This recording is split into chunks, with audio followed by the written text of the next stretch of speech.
Hello everyone, how are we doing? I can see there's a few of you in already. Hi Torsten, hi Luca. Can't wait for this. This is one of my favorite scores. Yeah, I agree. And then Torsten said, I never liked the movie, but the score's fantastic. Yeah, I mean, I like the movie as well, but yeah, the score is great. Independent of whether you like the movie or know the movie, I think most of us have seen Home Alone. If you haven't, it's worth checking out. It's quite old now, but it's a classic, and I think most people have seen it at some stage. But whatever you think of the film, where the score is great. Obviously, John Williams, classic, right at the height of his powers, really, that kind of 80s, 90s. And Home Alone is really, really very nice score by him, and a Christmas score. You know, you don't get that many Christmas scores from composers, so we've got to enjoy the ones we get. Yeah, it's a really, really cool score, so worth checking out. And we're going to do a piece today. Now, I don't know what piece you think we're going to do, but we're going to do one of my favorites from this score, and something slightly different. We've been doing a lot of choral music recently, and I was thinking about maybe doing one of the choral pieces, but no, we're going to do something totally different and fun to finish this off. That may give you a little bit of a clue as to what this cue is going to be. You'll know it. Even if you don't know the film, I'm pretty sure you'll know this cue, and it sounds a lot like a classical piece of music as well. That's a clue too. I'm good, Luca. Hey, Torsten. Yes, I'm good, Luca. Very good. I'm just trying to think. So this is going to be our last stream of the year, and I'm probably going to repeat this because we'll get more people in as we go through, but our last stream of the year, and also our last stream for a little while as well. I'm not exactly sure when we're going to be back with the streams in the new year. We will be back at some stage, but what they look like and what we do, we're still going to sort of decide and you know, really sort of figure out what we're going to do with the streams. The reason being, we've got a lot of exciting ideas and a lot of exciting things that we're going to be doing in the new year, on all different fronts, but particularly on the YouTube channel as well, and the community side of things. Really want to, you know, have a great time getting to know you guys and you know, giving more content. So I think the YouTube's going to be a lot of fun. And it's going to be a lot of cool stuff on there, and we're going to be very busy at the start of the year. So there's going to be a little break from the streams, and then we're going to see what form they take. But we're going to you know, we're going to be around a lot, so you're you know, you're not going to miss anything. In fact, there's probably going to be more than ever. And also as well, this is the last stream of the year, but not the last video of the year. So do stick around on the YouTube channel. If you're not subscribed, make sure you do. There's going to be some really fun content for the next couple of weeks as well. But today is going to be a fun one, I think. Going to your concert recently, I have loved watching the What If videos. You've inspired me to start creating my own film tracks. That's great. That's what we want to hear. That's literally all we want to do, is just inspire people to have fun, write music, you know, discover themselves with the music, see what they want to do, see what kind of music they like to make, and share it then, hopefully, if they're confident doing so. Because yeah, that's what we love doing. We love making music. We feel super fortunate that we get to do it with Audio Imperia and obviously the products as well, and you know, make tools that we all want to use. And we love hearing what you do with, you know, the tools, virtual libraries, ours, others, it doesn't matter. It's just all about, you know, seeing all the cool stuff you guys do. So yeah, I'm really glad. I mean, this year we've done a lot of streaming, a lot of YouTube stuff. And honestly, those are the comments that always are the most exciting, is when someone says, oh, I've been inspired to write, or, you know, I've taken what you've done and made it my own. We had a thing in the Discord the other day. Someone had taken, I think, the track I did last week, the Eric Whittaker track, and it made, you know, sort of expanded it and made it their own, and it sounded phenomenal. And it's, yeah, I can't tell you how like great that is. So yes, thank you for letting us know. We always like to hear when you've been inspired, and we also like to hear what you've done with the inspiration. You know, if you are up for sharing, we always want to hear, whether you tag us in YouTube, whether you join our Discord, the link's in the description, and you know, share what you're doing. It's always good fun, and it's a very, you know, positive vibe. We're just all about making music. There's no kind of criticism or critique or judgment. If you're making music, you've already succeeded as far as we're concerned. I would like to see a recreation of John Pell's Face Off. The end titles are amazingly powerful. Maybe next year. I think it's a good idea. And we love all the, you know, suggestions you guys have been making on the What If videos, on the Discord, everywhere. So yes, keep making them. That's a really good one. We love John Pell here, so I will always be up for doing more John Pell stuff. Always a pleasure to watch. Thank you very much. It's been great fun doing the streams. Like I said, we're not finishing the streams, but we're taking a little break, and then how they come back, we'll see. But there's going to be a lot of content. There's going to be a lot of things happening next year. Also, full disclosure, I was going to wear a Santa hat. I thought, I won't be a Scrooge, I'll wear a Santa hat. And then as I sat down, I realized this doesn't fit with my headphones on. So I can't wear the Santa hat, unfortunately. I'm just going to put it here, maybe in, you know, there's a little bit of a festive vibe in the corner here, kind of dark. You might not be able to see it properly, but it's there. So yes, so I think that's all the big stuff to say. This is the last one of the year. We will be back with lots of great, not the last video of the year, but the last stream of the year. And then we will be back at some stage streaming, but we'll let you know when that's going to be. But it's not, you know, whatever we're going to be doing, it's going to be a lot more of very, very fun and interesting stuff. So do stick around on the YouTube channel and subscribe if you're not, because you'll get notifications about what we're uploading and when we're uploading. There's so many cool, I can't wait to share with you guys what we're up to. But yeah, that's all going to be in the new year. Not beating the Scrooge allegations. Yeah, I know. I should have measured. This was a rookie error, right? I literally sat down and I put it on my head, and this is as far as it got, kind of this. And I could wear it like this, but it's going to fall off multiple times. It's not going to work. But maybe I'll just jam it on at the end when we do the final listen, because I feel a bit Scroogey not putting it on. Yeah, so how is everybody? Hope you're all set for Christmas if you celebrate it, and hope you're all set for the end of the year as well. It's always a fun one when you change from one year to the next. Hope it's been a good one for everyone, and hope that next one's an even better one as well. As I say, we're really excited about what we've got coming up. Alan Silvestri meets Verdi Mozart. That would be cool. I mean, that would be tough as well. I'm not sure could do justice, but we give it a go. It's all about giving it a go. And yeah, Alan Silvestri is a great composer. And yeah, we love all the suggestions. Some of the suggestions have been really, really good. We've definitely paid attention to them. So yeah, we just have an endless, you know, set of suggestions and opportunities to do different things with the What If, and we've got lots of other plans as well. So yeah, I'm really, really excited about it. And yeah, it's going to be weird not streaming for a little bit. But I think it's going to be much needed. Take a bit of a break, recharge the batteries, and then come back next year and hit the ground running. Yeah, Verdi and Mozart meets Alan Silvestri. That would be kind of interesting. I think we should definitely do it. I think we should do all these things. I think they're all great ideas. And the John Pell one as well. Definitely love John Pell. Okay, today is going to be not short and sweet. I think it's still going to take us a while. We'll be here for at least an hour, hour and a half. But this is just a fun, simple piece of music. But I think when we've mocked it up, it's going to be really good fun to put it all together. I've actually never mocked this piece up before. And I'm kind of excited to see how we get there, really. But I've listened to it today. I've transcribed it as best I can. I've had a little look at some other people's transcriptions of it and sort of checked them against my own and made some changes. It's not going to be 100% perfect, but it doesn't have to be. I think we're going to be able to get it fairly close. So let me move over to our door. Here we go. You guys should be able to see that. As I said, we could have done one of the choral pieces. We could have done Somewhere in My Memory, or so, all great stuff. But I thought we'll go for something kind of fun and a bit of a showstopper to end the streams for the year. So what I decided to do is mock up this short but simple piece. You're almost certainly going to know it. I think it's actually called Holiday Flight, is the actual name of the cue, but I think it's more commonly known as, what's the phrase they use? We slept in. I think it's we slept in. Wake up, mother and father face each other, we slept in, and then this happens.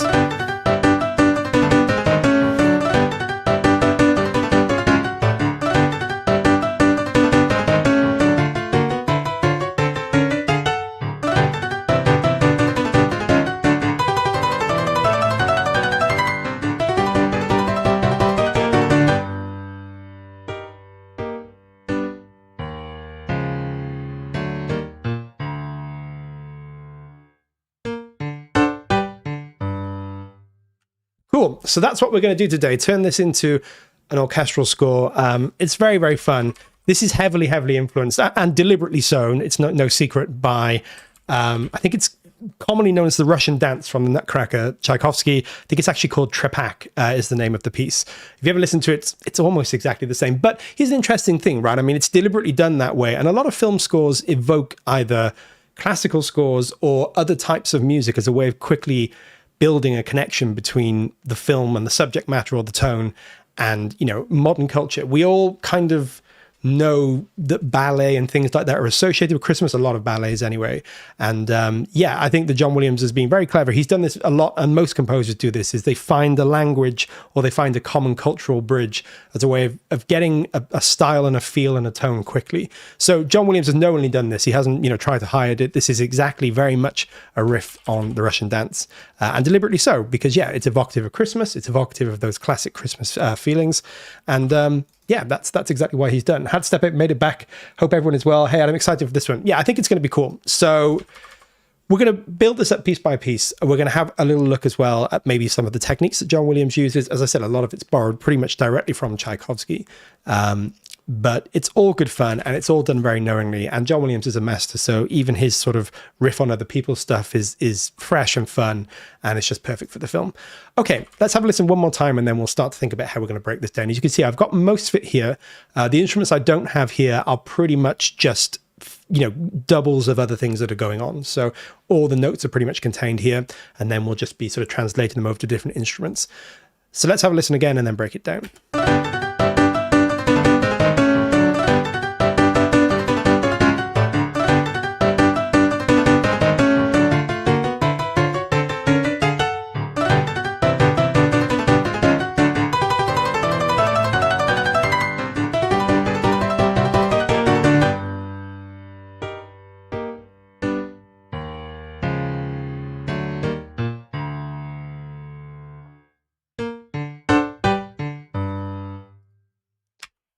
I agree. It's weird hearing it on a piano. I don't think I've ever heard it on a piano before. Almost sounds like kind of like a ragtime sort of feel to it in a way.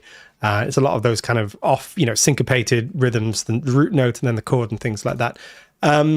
But yeah, it does sound a bit weird on the piano. I think as we translate it across, it'll sound more familiar. But I'm pretty sure most of you know that melody. Again, it's a classic melody. Even if you never watched Home Alone, you've probably come across this. It's been used in so many other shows and, so many sort of... It's just a cultural classic. It's like a lot of John Williams stuff. Even if you never watched the film, you probably heard the music somewhere and it's got into your subconscious somewhere. Okay, so... let's just start building this up. It's going to take a bit of time because, we're going to need to change articulations and things quite a lot, but that's cool. I think we're going to start with spiccato patches on strings, because I think we can get the strings up, and then really the woodwinds are pretty much just following the strings. Is that the next thing? Scott Joplin meets John Williams in Home Alone. Hey, we should do it. We should definitely do it. I'm up for that. Yeah, maybe we'll do Scott Joplin. Maybe we should do a what if with Scott Joplin, and we'll do Ragtime Superman or something. I can imagine that kind of working. I reckon we could do it. I mean, the what ifs are all about just having fun, you know, and just trying weird and random combinations and seeing what we come up with. So why not? Let's do Scott Joplin.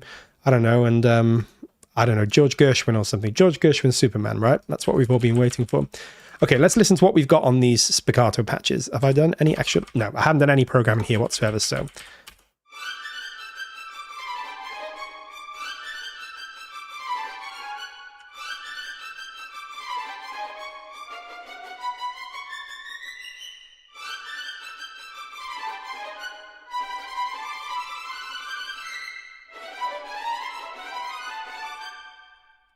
Brilliant. Okay, it's already setting not too bad. I think we can definitely work with this. Let's go up here. Let me just bring in, there we go. Do I have this one missing as well? Yeah, I'm usually change these around a bit. I got Cubase 15. I'm actually still working on Cubase 14, but I got Cubase 15 yesterday. I haven't really dug into it, but had some teething troubles, but got it working now, and excited to sort of see what it's all about. So we can use this as our base, really.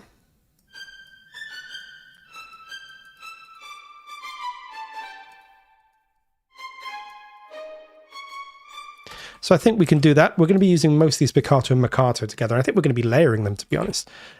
So let's find, I don't know if I've actually got my, oh, and one more thing as well. Remind me if I don't have it today. Up here in my track latency, everything should have a track latency. I haven't set my template up yet, so some of them not set up.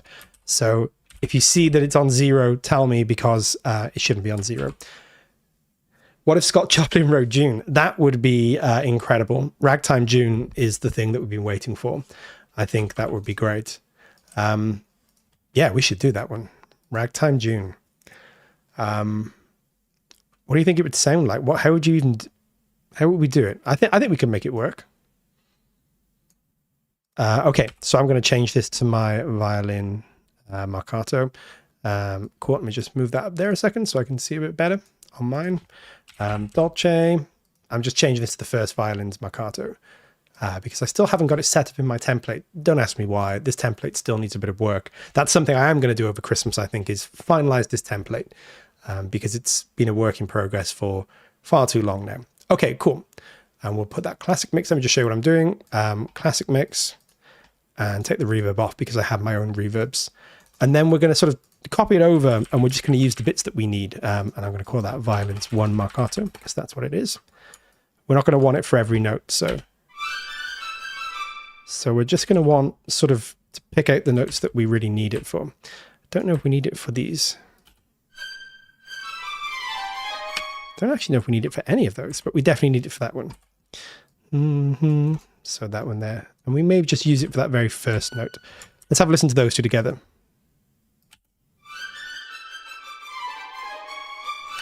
Nice. That's what we want. And we'll bring this up a bit. Everything's going to be pretty much forte and above in this, apart from the end. It's all pretty loud and bombastic. Maybe you could add a trumpet. We definitely will. We're going to be adding everything as we go.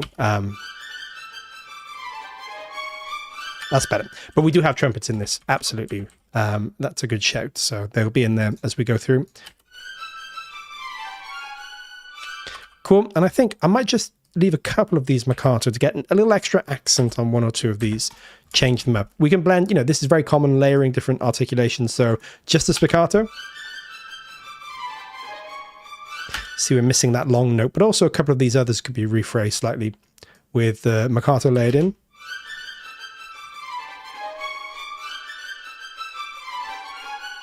Nice. So I think if we do use them, we're going to want to bring them down a little bit. And yeah, make them pretty quiet. But then that one there is going to be like that, I think. Just take that off. So yeah, cool. I think that works. We can always rephrase as we go. some Wild West outlaw kind of ragtime. That could work though, right? Or like maybe you could do like, I'm not sure Scott Joplin would do this, but maybe you could do like a prepared piano ragtime, you know, so we get some weird things inside the piano and then we do a ragtime and see how it comes out. I'm not sure Scott Joplin would do that, but it would definitely get us more in the June area. Trumpet to enhance the strings. Absolutely. We're definitely going to be putting all of those things in there. Cool. We'll take all these little ones out. We don't need them. Pretty much none of those, I don't think. And I'm going to sort of do a ramp, one little accent there. Cool. We'll worry about the next part as we go. So this is what we have.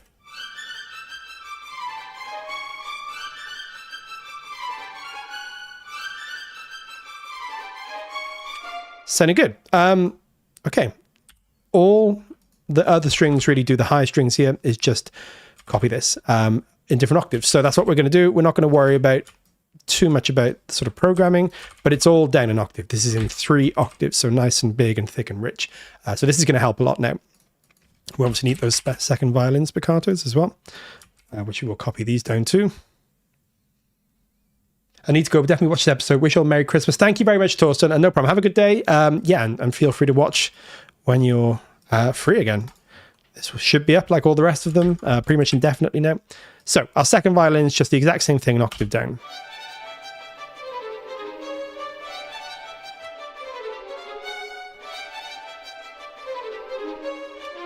Sounded good. Together, sound like this.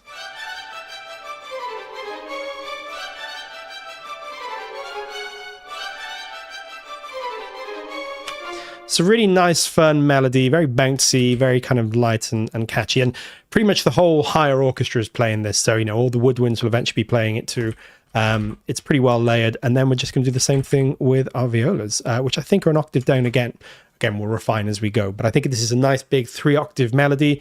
Pretty common for John Williams, these 2 or 3-octave melodies. He's very often got, you know, a higher octave in the first violins, a middle octave in the second violins or the violas, and then the third violins, then the celli or the violas will be doing the 3rd octave. So I meant to say, there's no third violins. John Williams, to my knowledge, has never used third violins, although he does sometimes divide the seconds or the first, so technically thirds. But he hasn't got as far as creating a third violin section.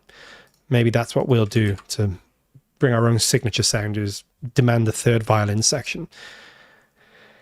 Hey, Tom. Yes, definitely one of the best Christmas scores. Tom's with us. Tom, obviously, composer extraordinaire, who also works at Audio Imperia, who is now my partner and rival, I guess, in our What If challenges. Tom's done some incredible stuff, and we've done another What If recently, which I'm really excited about, and Tom's done a great piece of work there as well. So Tom's with us. I think Tom might be away at the moment, enjoying some Christmas time. I'm not sure, but wherever you are, Tom, hope you're having a good time.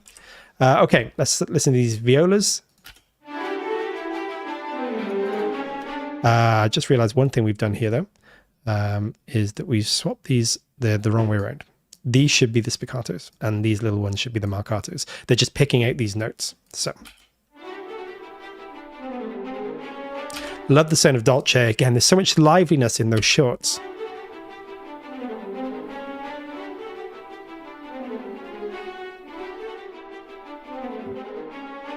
Nice, that will do for now. We also have loads of different shorts in Dolce. There's energetic shorts and things. I haven't actually really ever checked them out in as much detail as I should. I've obviously used them a bit, but I don't use them as much in the streams as I should. So maybe I need to go in and check them out. So the main core of our melody is this 3-octave melody on the violins 1, 2, and 3. Sounds like this.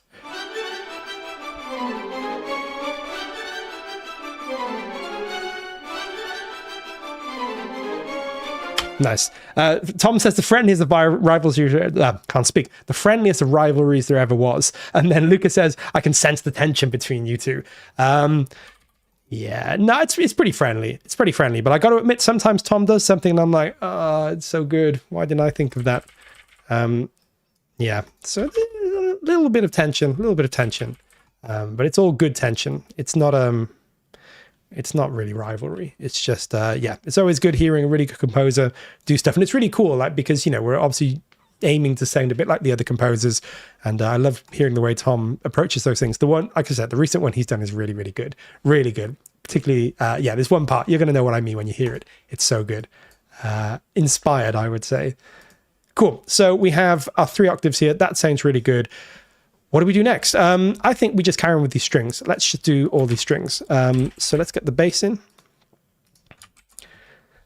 The Laurel and Hardy of sample library YouTubers. That's true. That is. I'll definitely take that. We are the Laurel and Hardy. Maybe not. Well, I don't know. Yeah, no, we are pretty much Laurel and Hardy, I think. I'll take it. Okay, so really simple stuff on the basses here. It's pretty much just picking out these root notes. As you can see, there's not much going on. We maybe come in and do some programming to give these a little extra edge, but we'll worry about that as we go. What I do need to do is check it out. So far, everything has got the right tracks latency. So, together.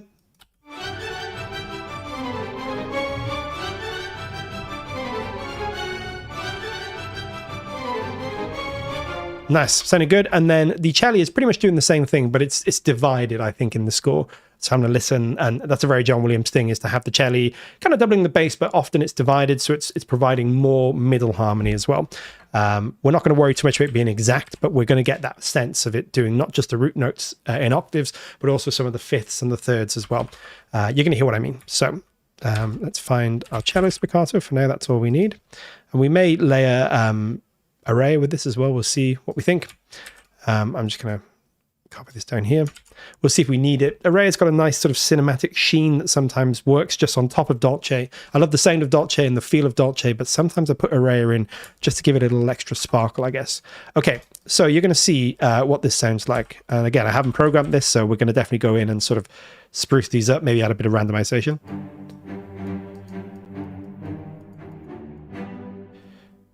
Sounded a bit like the Avengers there, didn't it? Doesn't it in the context of the score?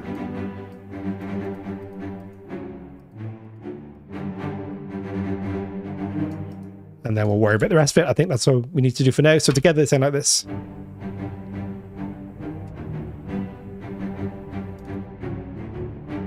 It sounds a bit weird by itself, but if you listen in context, let me just do the strings.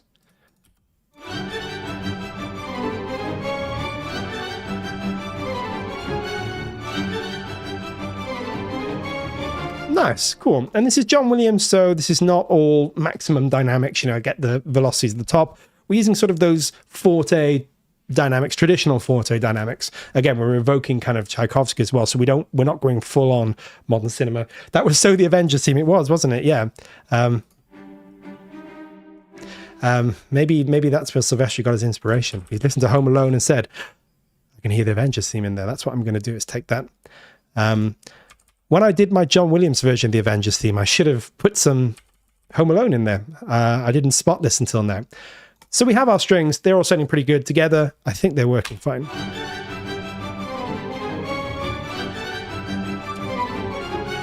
Cool. Now we're going to add some brass, because the brass is sort of filling out the harmony in this. I think I'm going to use mostly Poseidon today. I'm not 100% sure, because we're going to have to just hear and see what we think. But that's my idea, is to use Poseidon, I think, because I think Poseidon will have a nice, again, because we're evoking a more classical sound. It's not exactly classical, but it's definitely got more of that Tchaikovsky sort of feel.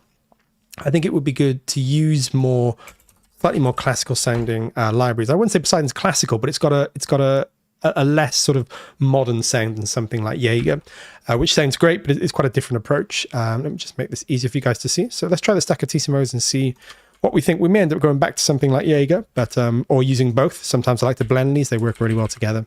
We're just going to see what we can get with this. And let me just double check. This is where I need to check my latency. Latency is going to be really important in this as well, because it's so fast. 100 milliseconds out would be catastrophic.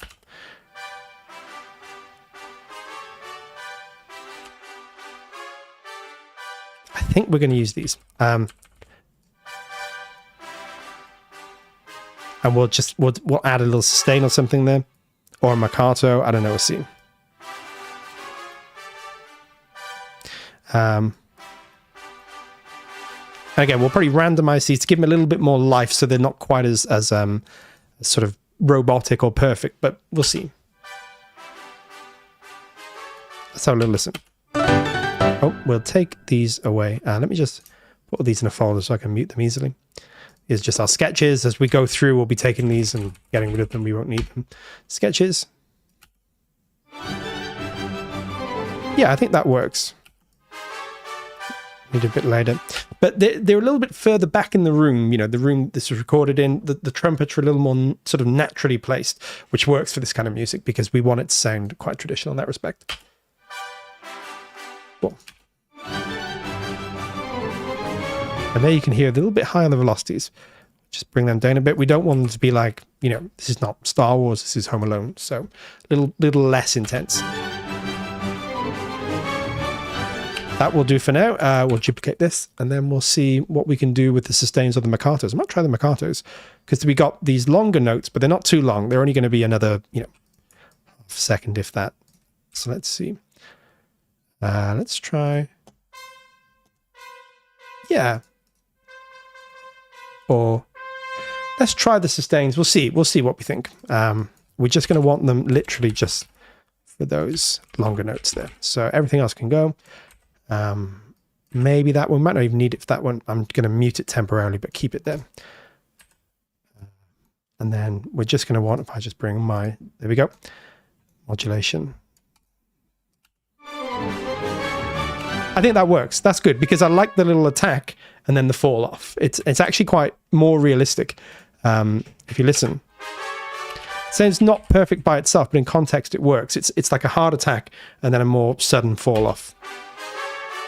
It's really good. Whereas if it didn't have that attack, a little bit soft, and if it doesn't have the sustain, it's a little bit too short and crisp. Together, work really well. I like it. It's going to go with everything else that's going on. Cool. So we have our trumpets up to this first point here, and it's pretty much copy and paste for the second half. Then we got a bit of fun at the end.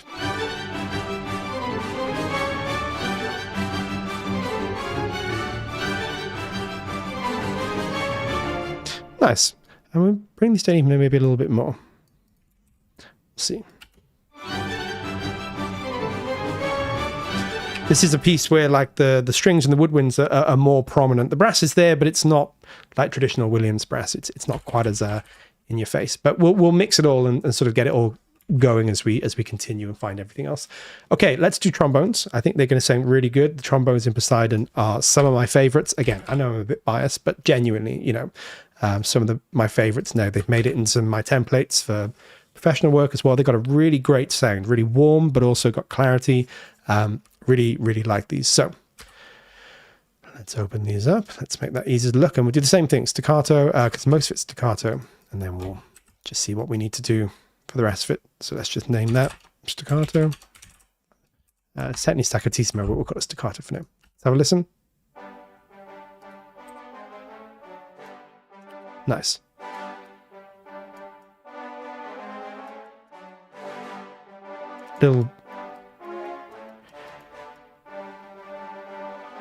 Little programming. I mean, that's hardly that detailed, but to be honest, this is a tutti section, so we don't need to get too specific about certain things because this is all going to be sort of molding into one.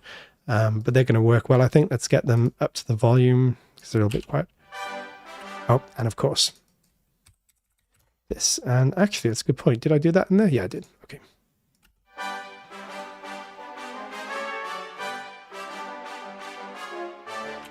Nice. We're going to just come in where these faster notes are.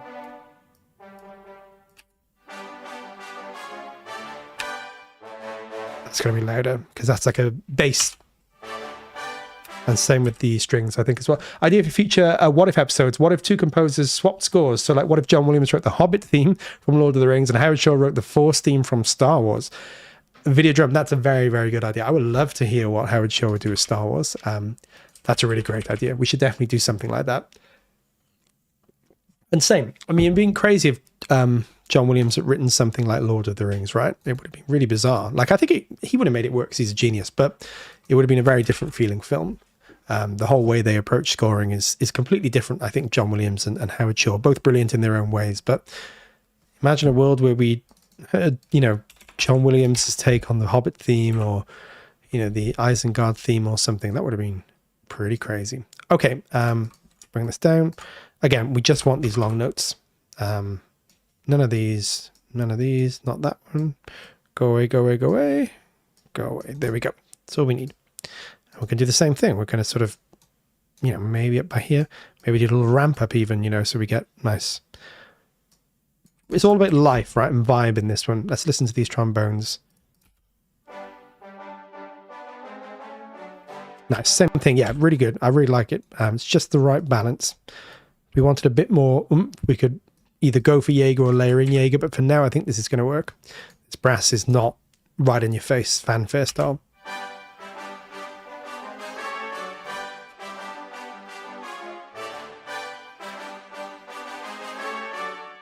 Brilliant, sounding good. Okay.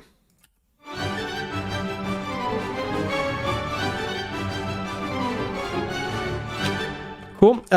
We'll get our horns in. Let's find our horns. 2 horns again for Poseidon. I think this will actually be a really good size, you know, because 6 horns is a bit much, especially when you're dividing parts. Sometimes a solo horn sounds a little bit not quite full enough. I think 2 horns is really good when you've got these kind of divided, more natural sounding chords, and they sound, again, great in Poseidon. So it's going to work nicely, I think. And then tuba we may get from Nucleus or Jaeger, and that's really just supporting the bass. It doesn't do much independent. Cool. Let's have a listen to these. Oh, and again, -125. It's coming together. That's it. Bit by bit, we build it up. And we're going to go a little bit louder on the velocities with these because, you know, horns are not quite as loud as trombones and trumpets. So if they're trying to match what the trombones and trumpets are doing, they're going to have to play a little bit more forcefully. That's just the way orchestral balance works. So sometimes you're going to want to push the horns a little bit in comparison.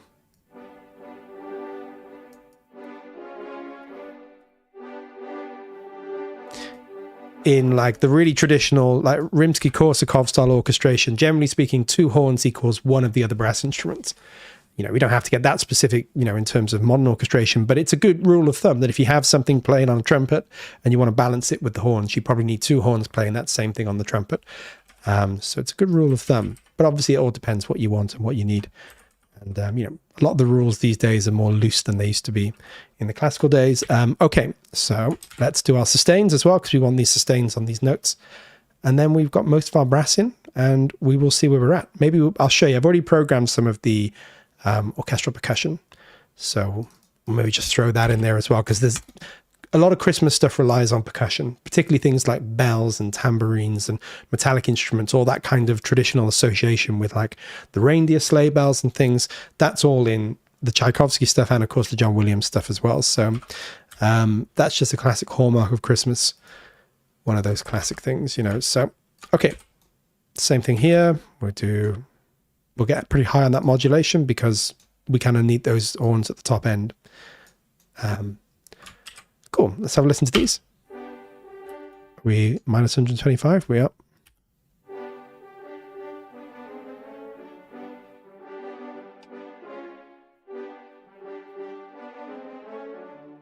Nice. And then we'll just fix that up as we get to it. So all the brass is sounding like this.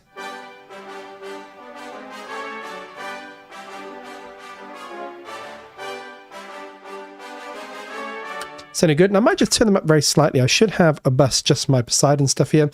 Rather than using my mixer here, I'm just going to put a big gain in there. Because I like to try and keep the mixers, you know, as sort of flat as possible until we need to move them. I'm just gain staging, as we call it. So just getting everything to a level. And then at the final pass, if I want to change any of these, I can. But we'll see.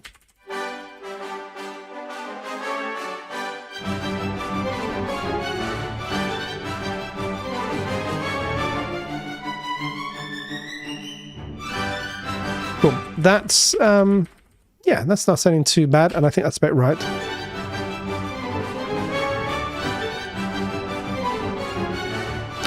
Now we're just going to bring in the Jaeger tuba, or the Nucleus tuba. I'll use Nucleus, why not?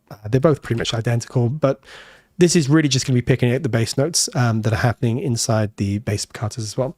Thank you very much. This one is tricky with samples. Yeah, there's a lot of, this is like, yeah, there's a lot of work just to layer this stuff up, I guess. But once we get going, you know, it's going to get faster and faster. But it is, yeah, it's a lot of kind of just figuring it out. So,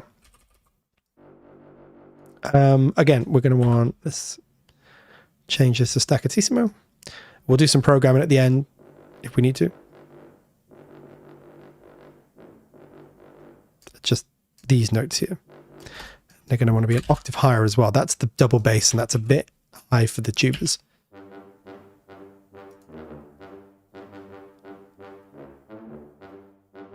Nice. I'm not going to worry too much. These will blend nicely because actually I want a bit more of the blattiness, as we call it, from the tubas because it's so short. So this is actually going to sound quite nice. You know, I think it's sometimes you have to blend libraries quite delicately. With this, I think this is going to work without needing too much blending.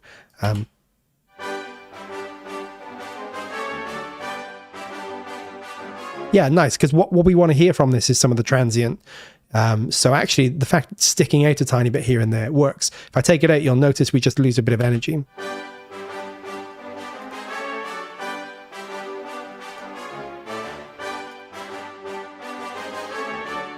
Cool, so that's pretty much working. Let's listen to what we have so far.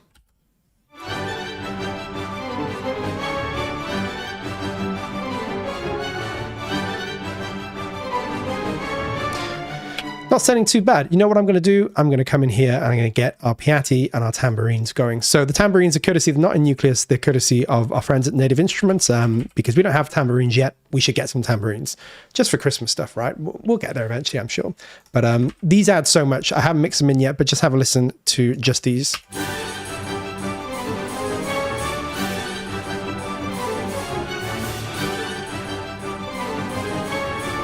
Right, that's where all the life and rhythm and kind of jig comes in this piece, is from the tambourines.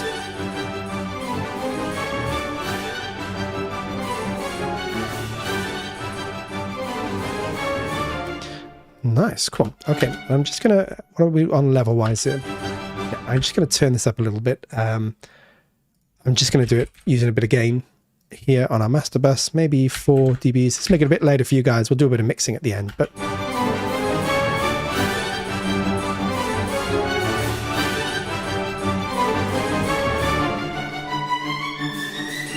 Cool.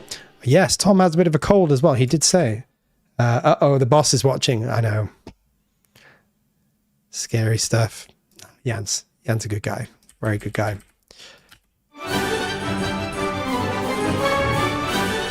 And I'm sure we're both old enough to remember seeing this in the cinema as well, right, Jan? That's the scary thing. I'm pretty sure I watched this in the cinema.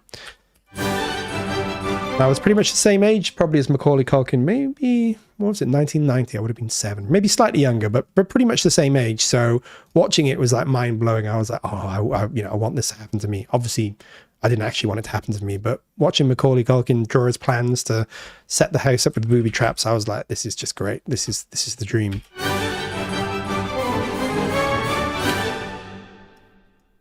Oh yes, that is the scary part. It's so scary. Okay, let's get some woodwind in. Let's do this. These are 2 flutes. The woodwind is all pretty much supporting. It's just adding color, really. It's doing pretty much exactly what the strings are doing. So we do need these flutes in here. Let's get them in. Make that nice and easy to look at. I'll just sort of split these out into parts again. So let's take the spiccato and add that to the flutes. Because this is so fast, we don't need to worry about making too many humanizations here, because it's all gone so fast. It's like, if you humanize it too much, it'll sound messy. Nice. See all that color that the flute's going to add is really, really cool. And then we'll duplicate that, and we'll use a little sustain for those longer notes as well. We're the old guys on our front lawn waving our sticks. Yeah, it's kind of crazy, because I watched Home Alone not so long ago. And what's scary, always scary about watching old films is like, when you watch it as a kid, you see Macaulay Culkin, you don't even think about the adults. They're all boring, you know, whatever. They're just adults, whatever. I watch it these days, and all I do is point and say, oh my goodness, Catherine O'Hara's younger here than I am now, you know, or oh my goodness, the dad's younger here. It's scary, you know, and it's not going to be too long before I'm watching it and siding with the old uncle and the grandfather. Like, that's the scary thing. Yeah, watching films, old films back is weird, because especially Christmas films, because it's like all those characters you ignored when you were 7 or 8. Now you're like, oh, I totally understand where they're coming from. I totally understand why Kevin's mum was so annoyed with him. But when I watched it as a kid, I was like, what's this? You know, why is she being so mean to him? Now I'm like, oh, I would do the same. Yeah, the father is younger than me now. It's weird, isn't it? Because I haven't watched Home Alone for like probably 20 years or more. I must have watched it in the late 90s or something. So yeah, watching it again has been a weird experience. And watching a lot of the old Christmas films has been weird because, yeah, now all the characters that I used to ignore are the characters that I identify with. I watch it through the lens of being a parent now. I think, dang, they don't have their stuff together. Yeah, this is it. There's all these things. Like, I watch it now and I'm like, yeah, like, you know, how did they get that wrong? How did they miss the tickets? How did they, you know, I'm really not watching it with the same eyes.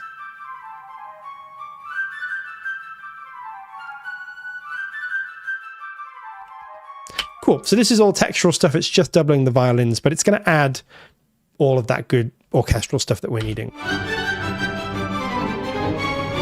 Yep, it's subtle, but without it, you're just missing a layer. There's a kind of like a warmth and a mid-range focus to Woodwinds. And again, because John Williams is such a brilliant orchestral writer, you know, all of this stuff is needed in his kind of scores. In more modern scores, you know, or other types of composers, a lot of the time woodwinds are omitted because you've got synths and choirs and percussion and all that stuff. With John Williams, you really notice when they're not there.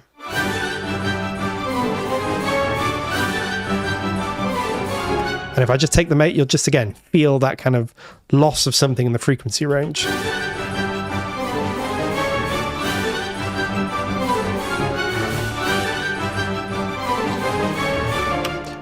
Cool. Sounding pretty good. We'll get the oboes in. This is all pretty much going to be the exact same stuff, just doubling. The oboes will probably be the middle octave, and then the clarinets maybe the octave below. So they're kind of doing what the violins are doing. I'm actually not sure if that's how it works in the proper score, but that's going to work for us, and it's certainly going to give us the texture we need, I think. Contacts opening up in random places on my screens. Let's have a little listen to this, because the oboes we sometimes need to massage in a bit more, and we certainly need to change our track delay. Where'd you get the MIDI sketches? So I made this, and it's a combination of listening to it and working it out. And I did end up finding, not long before we went on air, not long before we went live, there's actually a video on YouTube of someone that's done the sheet music for this. I don't know if it's David McCauley. He's quite a famous, well, not famous, but he's someone that does it a lot on YouTube. He's quite well known for that stuff. And I don't know if it was his or someone else's, but yeah, I'd already done it, but I checked it back and made a couple of changes based on what he had done, because I liked, you know, I thought he got it more correct than me. But most of these we transcribe ourselves. Sometimes I've got some sheet music in the background. So I've done, I think we did How to Train Your Dragon. I had the sheet music for that. I've got some Star Wars sheet music back there as well. But Home Alone is one I don't have. So this is not going to be perfect today, but I think we'll be, you know, we'll be able to get the flavor of it, definitely. So yeah, I'm just going to bring these oboes down a bit, just so they're bedded in a bit more. Keep the dynamic range the same, but bring them down a bit. Sometimes they can poke out a little bit. That's more where I'd expect them to be.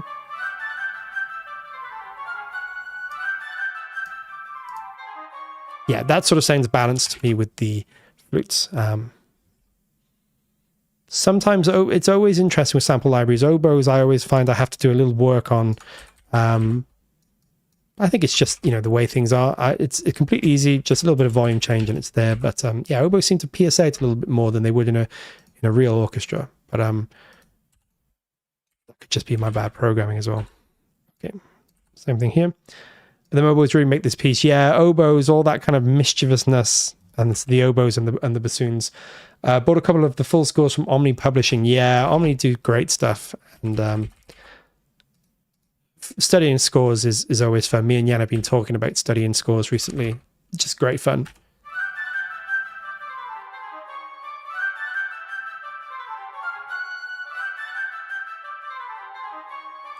I need woodwinds. I don't have any except from Glade and BBC Free. Well, you can, yeah, Nucleus is a good option for woodwinds. It's got some beautiful woodwinds. In fact, it's got some of my favorite woodwinds. And it's also got a good woodwind ensemble patch as well, which we may use today too, just to fill in some of the bass stuff. So I think what we should do is put the clarinets in the same octave as the oboes, and then the bassoons do the viola octave. I think they'll reach the range. But I actually think that that's going to sound better, and we need the bassoons. All the sort of mischievousness comes from those bassoons, and there is a bassoon. I think there's 2 or 3 bassoons in the orchestra. There's 1 or 2 playing bass, and then 1 definitely playing the melody as well. So let's have a little listen to what we've got going on here.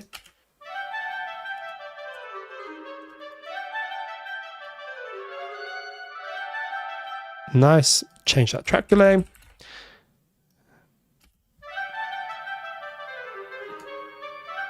Beautiful. Sounding really good.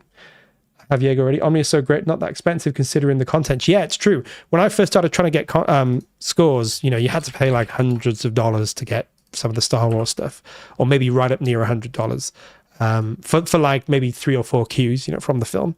Omni are great. They give you the whole score, and it's pretty reasonably priced most of the time, which is really nice. And they're so fun to study scores. I really love it. Oh, actually, why are we making this hard? Let's just take it from our oboe sustains. Cool. They should fit in there. And then we should have those.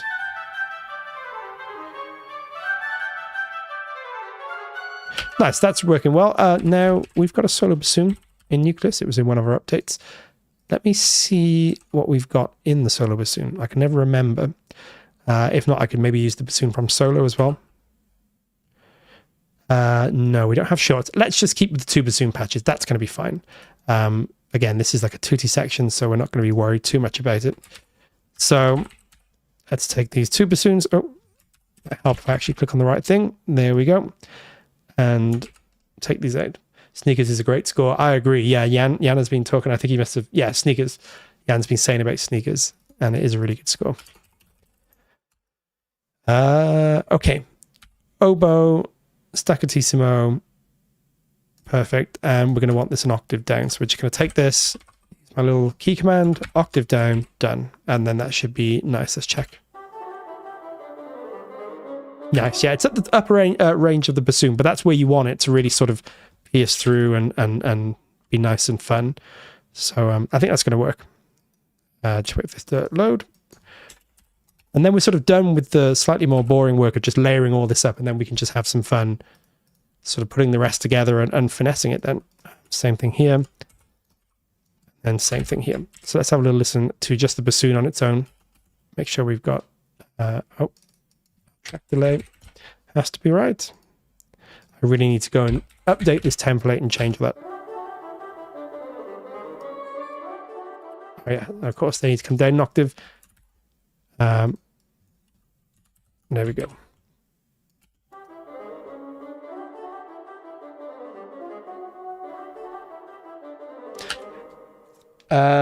Random shower thought. Alexandra Despard scoring Tron. Hey, that's a good one. That's really cool. What if James Horner wrote EastEnders? For those of you who don't know, EastEnders is a UK soap. It's a classic. Anybody who lives in the UK has seen EastEnders, and I would definitely. There's this famous thing on these big climactic elements of EastEnders. It has this drum, doof doof, and it's become known as the doof doof thing. So something will happen, you know, like someone will find out they're about to be dumped, or they've, you know, been caught by somebody, and then I go doof doof, and that's the doof doof moment. And maybe we can do a James Horner doof doof. That would be good. Nice. See what that bassoon is adding. Without it, I don't know. It loses character. It loses some of the mischievousness. Again, brilliant orchestration. John Williams just knows the orchestra inside out, so he's using those bassoons very specifically. Hey, Brandon, thanks for joining us. And yeah, it's great to see so many of you here. It's really good. Nice, big, full woodwind section. It's going to add so much life and kind of just nice frequencies here. So let's unmute these strings.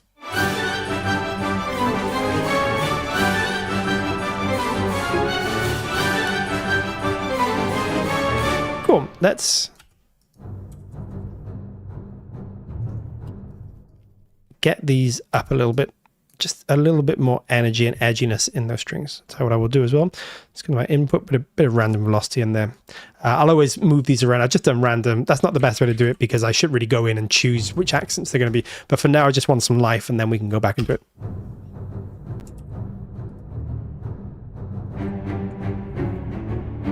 Same thing here. Up here. This one especially up here.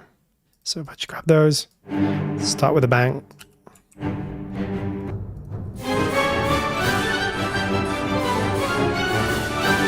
Nice, and then when we've got these little fast moving sections, I don't want them to be too da da da, you know, I don't want them to be machine gun like, so something like that. See how that gives it more life than this. that little, it's almost like if you're going back and forth on the bow, you know, up, down, or in this case, it'd be side to side with the cello. But, you know, if you're doing that, you're going to have a little accent or less of an accent, a D accent, whatever you want to call it, on that middle note. See, and then more of an accent on that third note. So it's all that shaping and phrasing that we're trying to do here.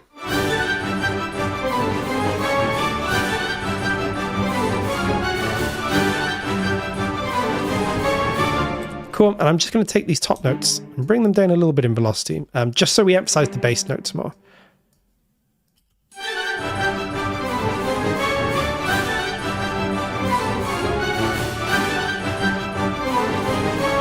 Nice. I'm just actually going to bring, let's leave it for now, but I'll probably bring those violins down a bit so they just bed into the orchestra a bit more.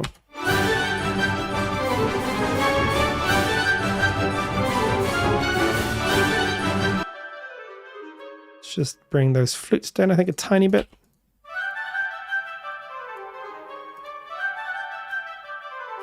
Nice.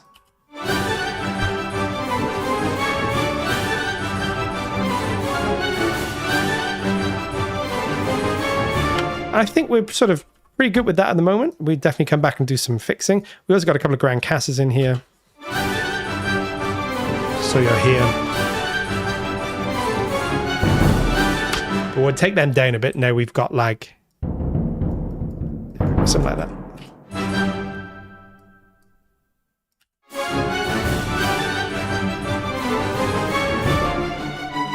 Nice.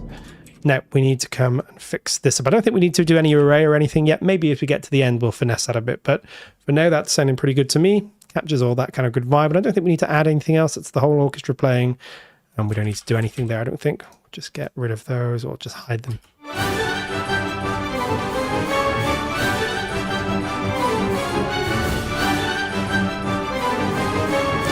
Cool. Next thing we need to do, pizzicato on the cellos. We have a little pizzicato kind of pedal note going on here as the rest of the orchestra moves around it.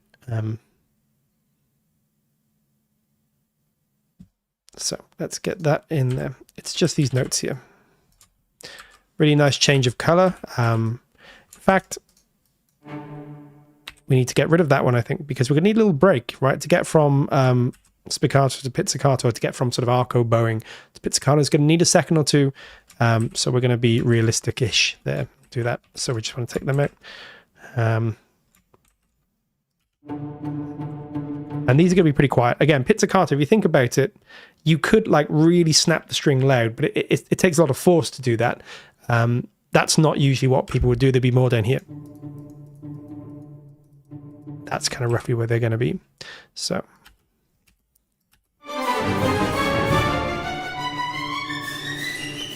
Nice. So now we need to sort of phrase this section. It's going to be interesting to do. And let me just check as well. Yes. So what I need to do is take this and bring this into our violas. So that's going to be there. Put it on the spiccato for now. Just double check what we need. See all that middle stuff that we're missing there. And we'll probably put it on the spiccatos as well and then just mix them in. So let's have a listen to all that.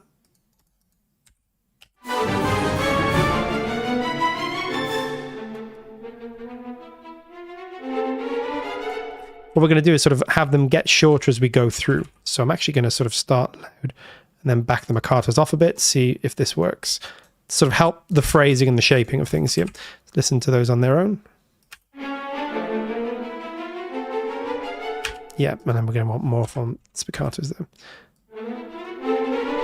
We're going to pretty much want to get up to forte here. Which piece is this? This is a piece called, I think it's called Holiday Flight is the official name.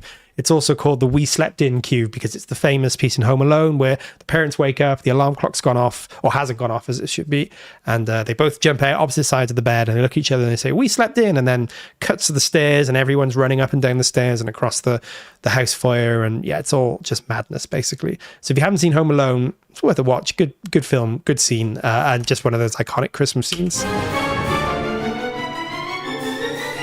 Okay. Yeah, we don't want them to be too loud there. Never sort of gets to that point. Maybe around there. Dolce's got such good dynamic range that, you know, in some libraries, this would be pretty quiet. In Dolce, this is pretty much exactly where you'd expect it to be. So you can program more realistically with Dolce.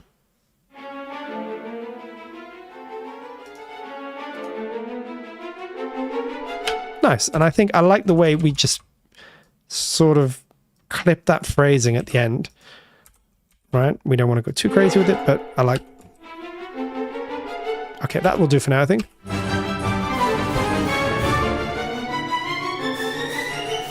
Cool. What do we have going on here? Yeah, so this will all be an octave lower. In fact, I'd say it's an octave lower. I think I actually have what I want the violins twos to do here. Let's just copy that and paste it down, because they sort of, everything splits. You know, the harmony gets wider and wider, but it builds, more pieces fill in. So we need to sort of get that in here. Get rid of that. There it is. Yeah, sounds good to me. So pretty common technique, orchestral technique in general, particularly John Williams. I'll just show you guys very quickly the MIDI. And same thing here. So we get a nice little phrasing at the end there. I'll just show you guys in the strings MIDI, sort of the whole thing. See how everything starts to fill in more as we go through. So we get more and more notes here. Then we'll probably add we might even add some more here because there might not be that big a gap. Cool. Okay, not too bad. And you know what? Maybe we should try using the staccato in here as well. Really sort of change and mix up our use of shorts here so that we're getting like different phrasing. You know, we're not just always using spiccato and marcato, getting different phrasing. So maybe what I'll do is take off the marcatos. And again, layering different articulations, great way to create more depth in a way. Let's have a listen to this. Nice. Hear how it's short, but not as short as the spiccato. So it's got a slightly sort of more... Spiccato is very, you know, sort of off the bow. Staccato, sorry, spiccato's off the bow. Staccato's a little longer. Nice, and that's a good phrasing, I think. So,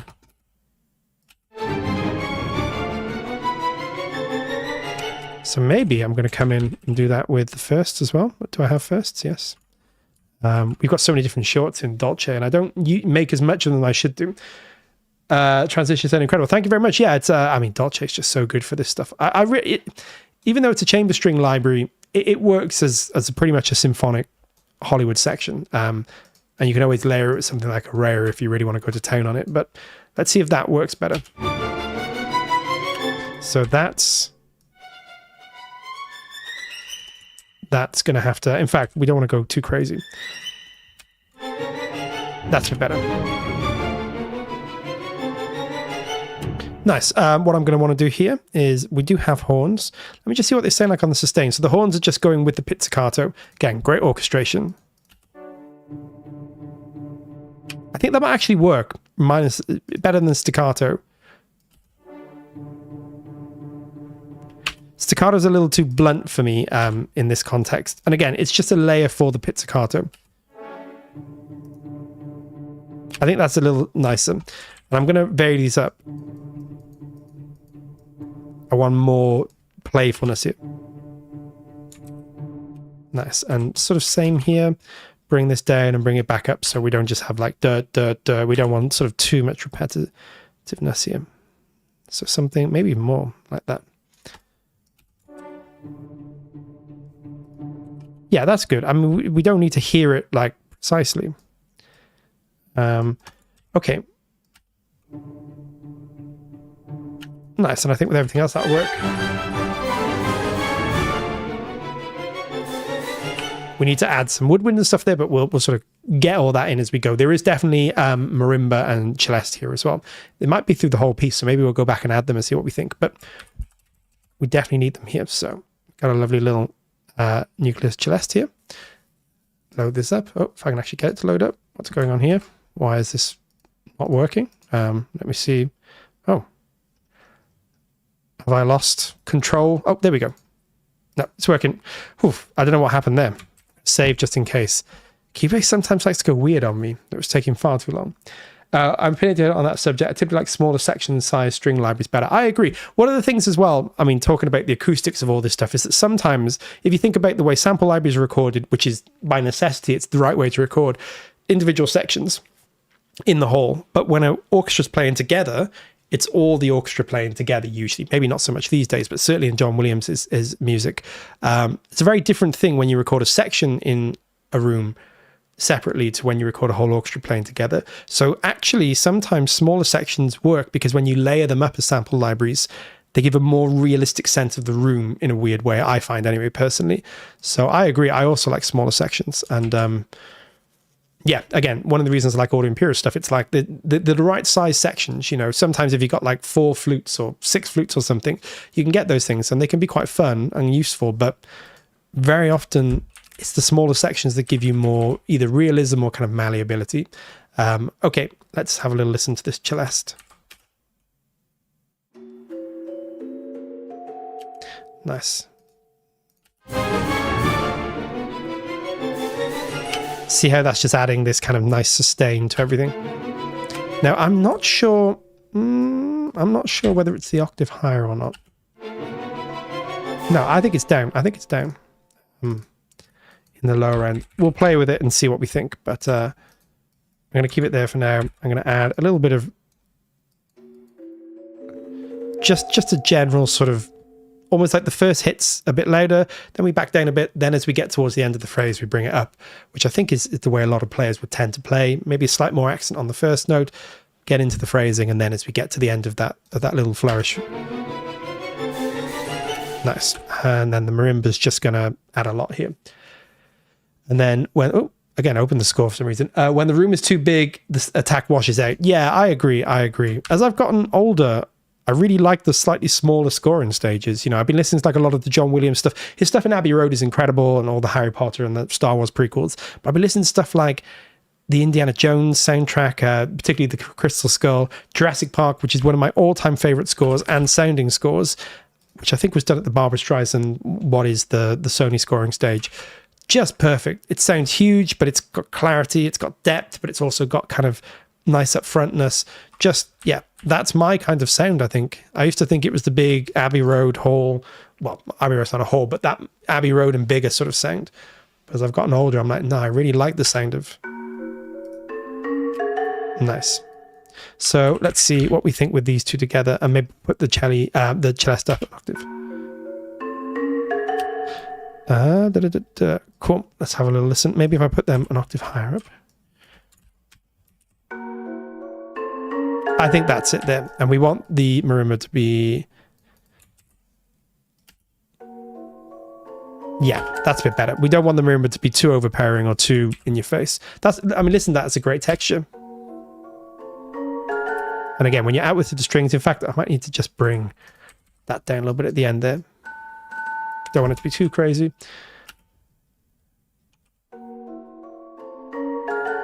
I think that will work. Let's have a little listen. Yeah, a little bit less even again. Maybe just bring it down. Because I quite like the dynamic. It's just maybe a little loud. That will work, I think.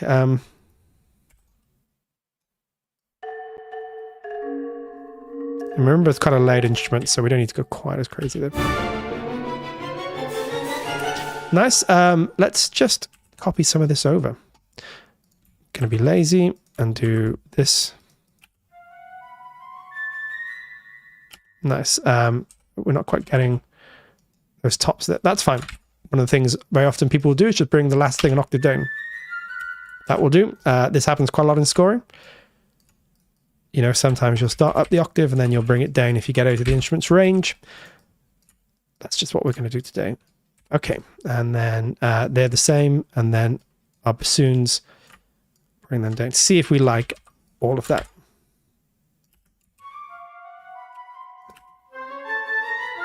Maybe take the bassoons out to give us a bit of a color change here.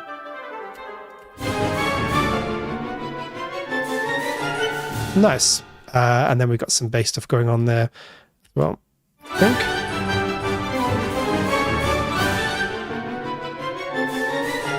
Cool. Let's have a listen to the whole thing so far, and then we pretty much almost at the end because we're just kind of copy and paste and do some sprucing up.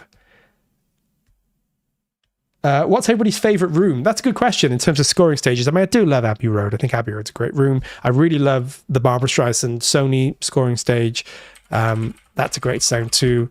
Yeah, there's lots of really, really good rooms. But my thing is now more the tighter scoring stages. I think it depends on the film as well. If you were scoring a film, like for example, I don't know that you'd want like a Lord of the Rings on a tight scoring stage. You know, I think you want some of that larger than life feel. And it depends on the orchestration as well. You know, John Williams, very, very complex and often very dense orchestration works better in a smaller room for me. You know, if it's in a big cathedral-like thing or church-like thing, it just gets lost sometimes. But that might work really well for, like Hans Zimmer uses that a lot, and it works for his slightly more bold, broad orchestration where, you know, you've got more space for everything to sing out. So a lot of it's also that too, right? Like the scores you like or the instruments you use. Air Lyndhurst, yeah, I mean, it sounds great. I've been lucky enough to go there once, and it's a great place. But yeah, wouldn't work for everything, I don't think.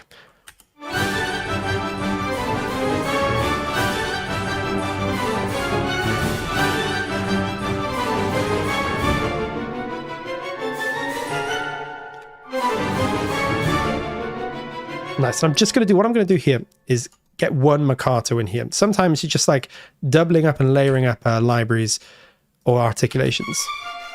We're losing a little bit of the sustain. We don't want too much sustain, but if I show you without that, it just kind of, it gets too clipped and we lose some of the, so I come back a bit.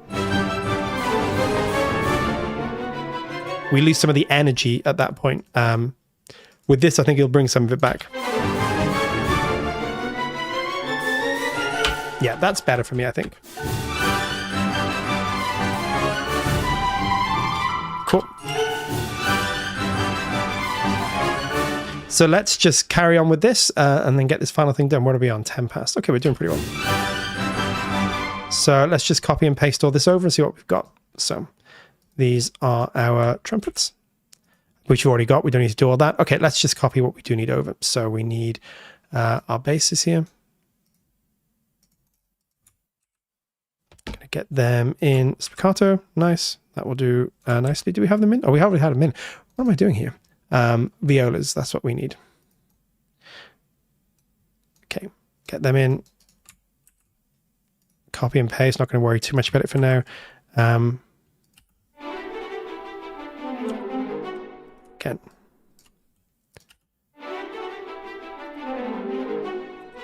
Nice. We don't really need anything other than maybe those last two notes.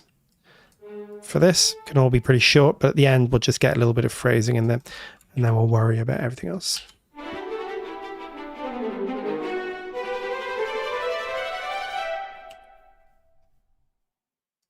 Let's just take another listen.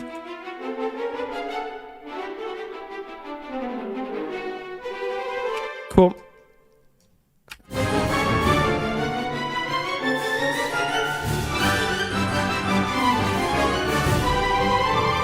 Worry about that part. That's going to require a little bit of extra work. Cool. Those woodwinds can literally be copied from here. We don't need to worry about going crazy here. They actually start there, I think. Where do they start? It's going to be there. Yeah, that's where they are. But it's obviously this note. There. Get them all gone. Nice. Okay, let's listen to what we got so far. Air just has the unexplainable sound. Don't know what it is. Just tickles something in the brain. It's a lot of people's favorite, I think. I'm gonna have to have this on when I put my acoustic panels up. Just bought. Very cool. I need to get some different. That's going to be one of the Christmas things. Get this room treated. Video Drum says, if you had a little trumpet or some kind of brass to enhance the main strings, yes, maybe we'll have a look at that as we get to the end of it. Really like your template with the air libraries. Would you take into consideration making a walkthrough? Yeah, maybe we could do that at some stage. We do have a walkthrough in our course, Modern Composer Blueprint, but maybe we could do something on YouTube as well. And I'll be happy to show you how I put all this together. And it's still a work in progress. I do need to do some work on it. I was really love East West. A lot of my favorite records were recorded there. Yep, it's a very good sounding hall as well.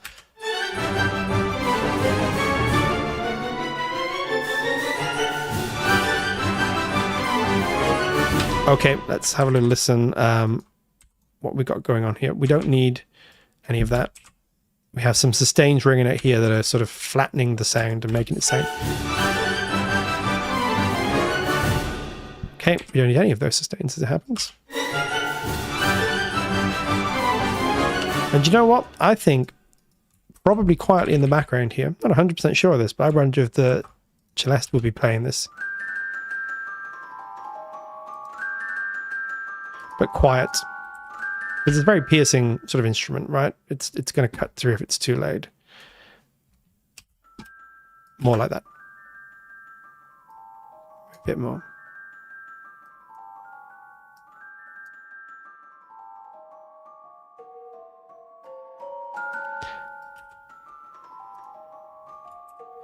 See if that adds some extra.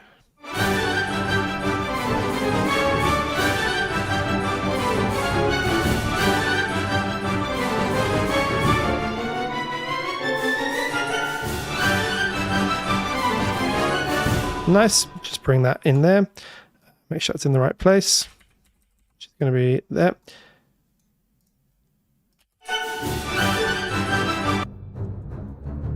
Cool. Going to bring those basses up a tiny bit.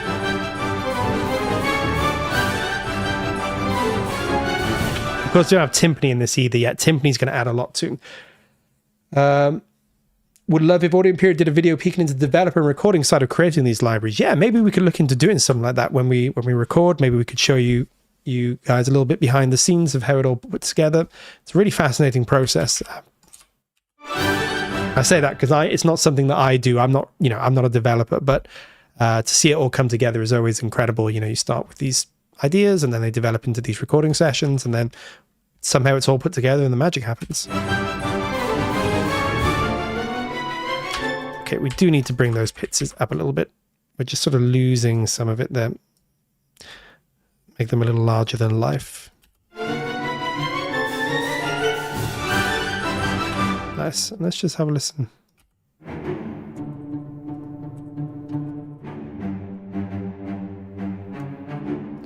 Okay.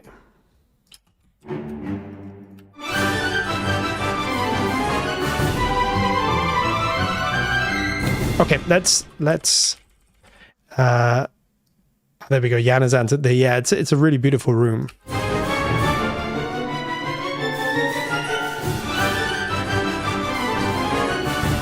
Then okay, let's have a look at how we can do this. First thing we're going to do, whatever we do here, we're going to come down in dynamic range here.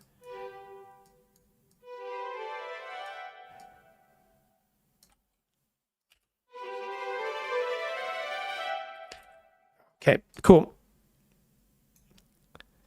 Not something that... Oh, sorry, Demetrios. I was...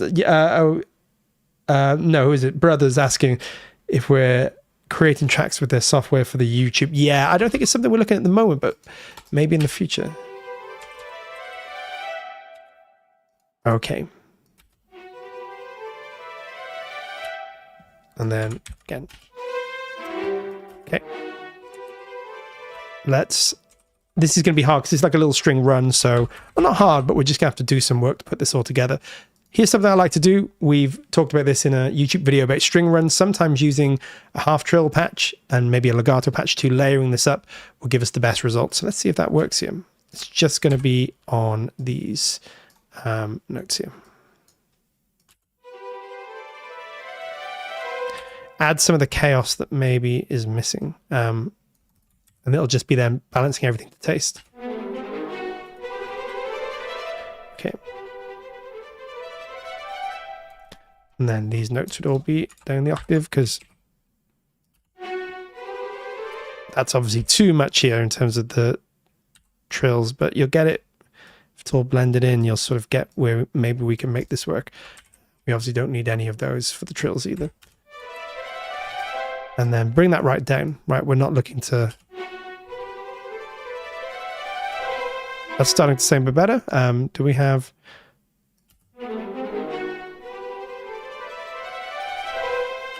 Cool. That's not too bad. Then we'll just take those last two out.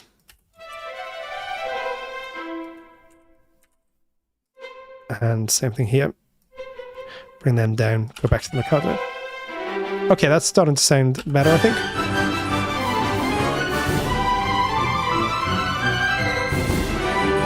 Cool. We're going to do the same thing with some of these as well.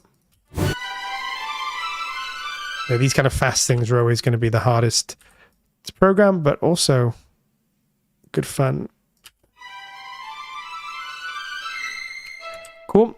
And then we'll do the same thing here. We're just going to want, we'll actually make them audible.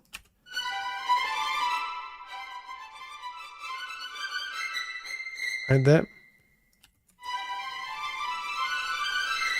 We might not use the half trill patch on all of these because it's just a texture you want in the background. You don't want to make it the...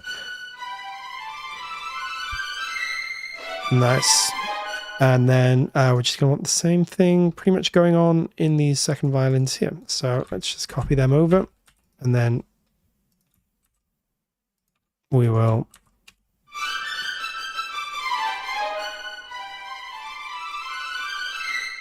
Cool. That's all sounding pretty good, and I think they're actually going to be the octave down.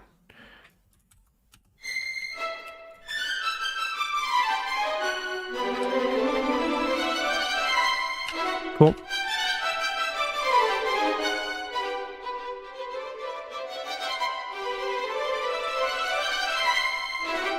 Sounding pretty good. These are my Mikado patches here. We don't want any of those apart from that last note there. And then same, maybe just at the end.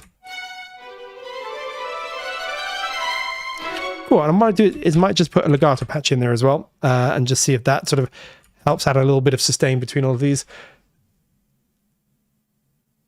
Oh, we're talking about Jasper. Yeah, Jasper's stuff is great, and definitely a friend. Okay, let's have a listen to this. We're just going to want for this here. Let's see if this adds some kind of connection between everything that we're doing.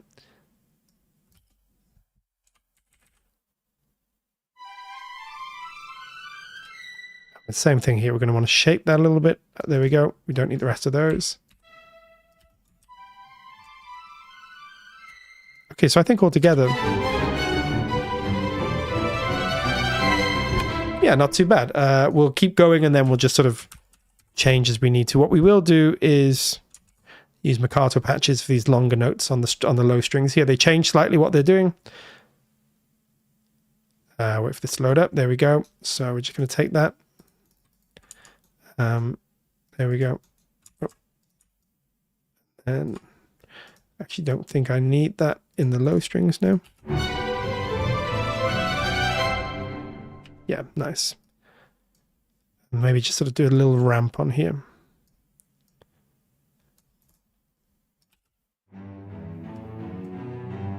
We're going to want a little break in between these.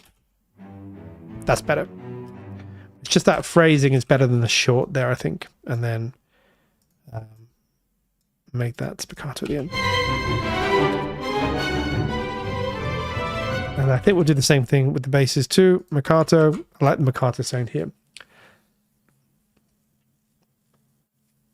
I'm sorry, I missed it. Did you make the runs yourself or did you use some score? I just know you make awesome runs that don't say bad. We did make these runs ourselves. Yeah, we went through a little bit, but these are just sort of transcribed from the score. And then we're using a layer of, well, different layers. We did a video about it as well, how to improve string runs. So if you go back to our YouTube and go through, we've got one which sort of goes into more detail.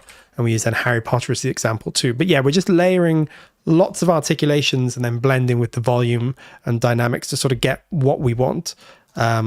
Let me just, it is a bit of a trial and error with string sort of runs, but we're getting there, I think, with them. And we'll do some finessing at the end. If I got that on, yeah. Again, we don't want anything much more than maybe there. Even less than that, maybe. We don't want them to be too heavy. It's a pretty light section, this. Nice. We have the celeste here, but that's definitely not on the marimba. And if it's on the celeste, which we'll keep it, but it's going to be down here. Maybe at the very end will come up. Nice. So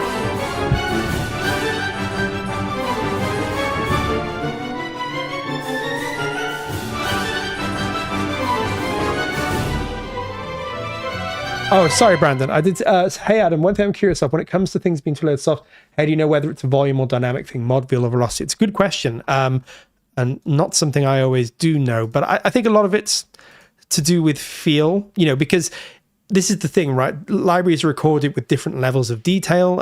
Some have one dynamic layer, some have 3, some have 5, some have 7.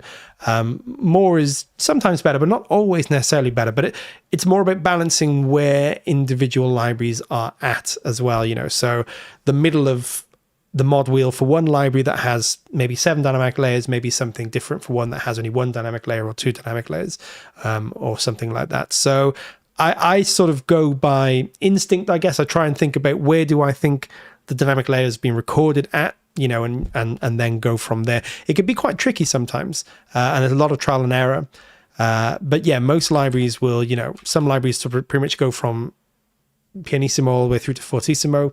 Dolce is very much like that. It's got a huge dynamic range, and you can hear that here. So maybe here. And we could go even further than that. We're only getting 2/3 of the way up the range here. If we really wanted to go up here, we could do that.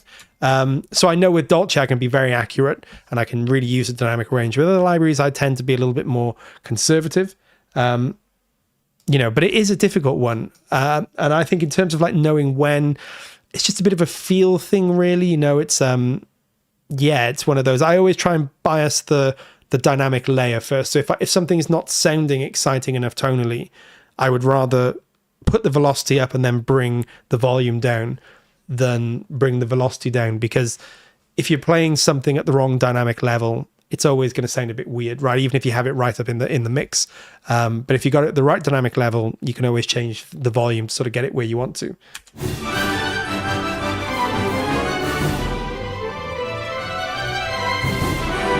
That will do for now, I think. So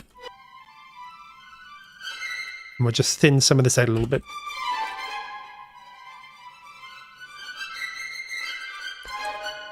So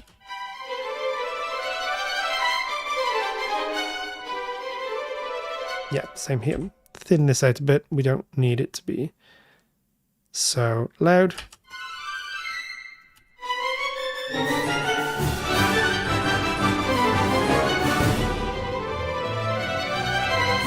That will kind of do for now, and then we will also, it's not just going to be on the strings, we're going to have this on the woodwinds as well, because that's definitely part of the sound too. We'll probably just use spiccato for these, not spiccato, sorry, staccato or staccatissimo, because yeah, they're sort of more a textural thing. Just make sure I got them in the right place. So starting here, make sure I've got that in quantize. Starting here. Yeah, that's all good. So that as well. And then in the clarinets too, we'll make sure they're an octave down. As is the oboe. That will help a lot, I think, because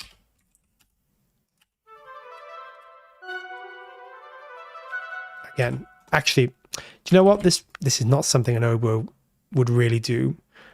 Let's do it at the end. Say an oboe could do, I mean, they could do this, but it'd be quite tough, but they could do that last little phrase. It's nice, I think.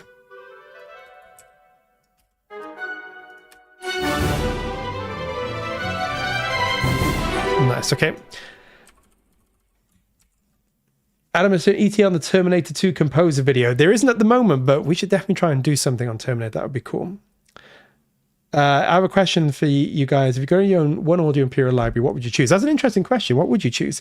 I'm going to be generic and say Nucleus, because I really do like Nucleus. I think it's great. You can do so much with that library. We did Spider-Man recently with it, and it's really cool.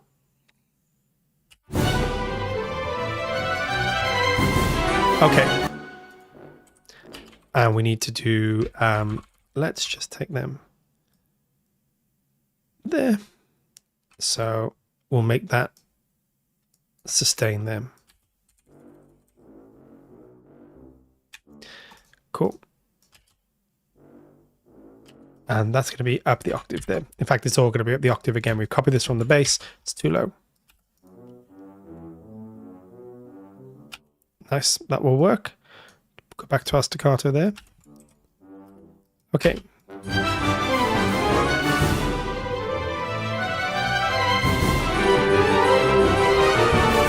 Okay, we're almost there, I think. Let's take these out. We don't need any sustain patches here, so we don't need that. Actually, that's fine there. What's that? Yep, we don't need that. Reload the stainless side and brass, and we do. I want to get to the top range for the end of this, right? We don't want anything. Then we also have horns there as well. They're doing something different, so yeah. Nice. Something like that, I think. Cool. That sounds good to me. And then we've got the tuba there as well. In fact, I should really bring the tuba down. I'll leave it there for now. Okay.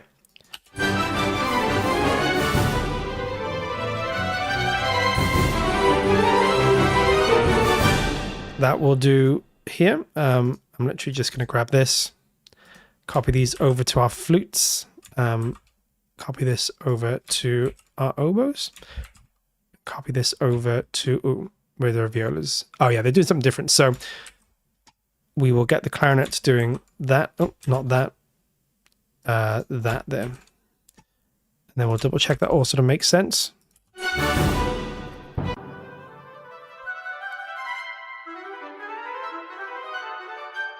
Yeah, nice. That's cool.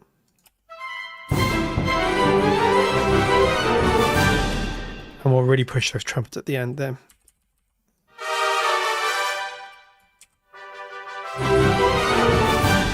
Nice, cool. The horns are doing something slightly different. So with the violas, they're holding, again, very John Williams sort of thing going on here. So they're holding these notes, and it's these off, like syncopated notes. You'll hear it when I do it. If I put it in the violas first. So violas, Mercato. Oh, we actually have it in there. So put it in the horns as well. I might put it on the bass, the spiccato too. Nice. So quieter here though.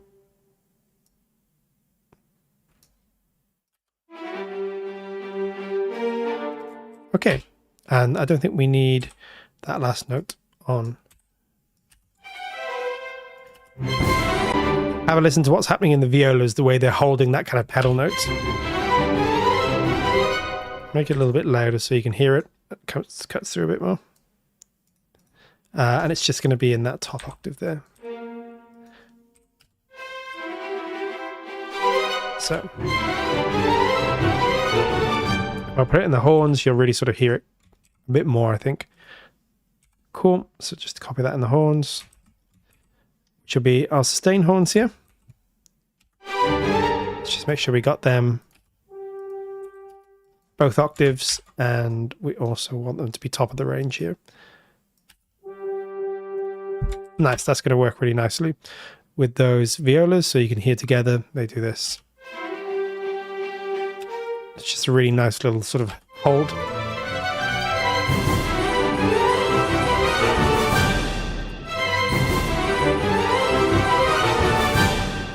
Cool.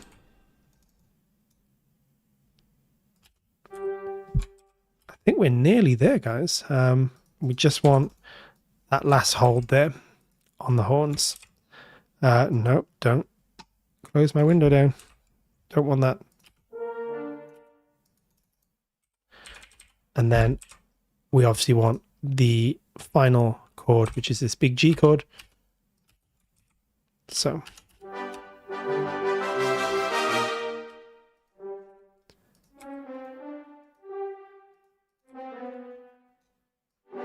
cool.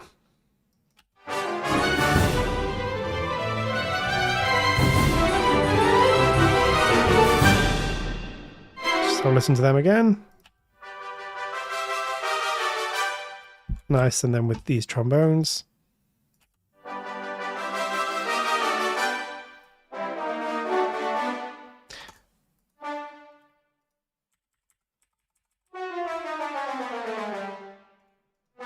Get that instead.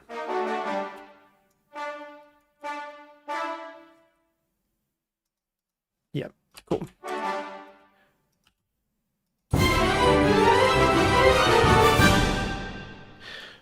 Cool. And then we'll put them on the celesta as well at the end. Might as well keep that going all the way through as a kind of texture. But up the octave. Nice. And then we'll bring them down a little bit in velocity so they're not too... Jeez. There we go. Okay, let's have listen to the whole thing. We're not quite there, but we're pretty much, you know, there. We just need to do some tidying.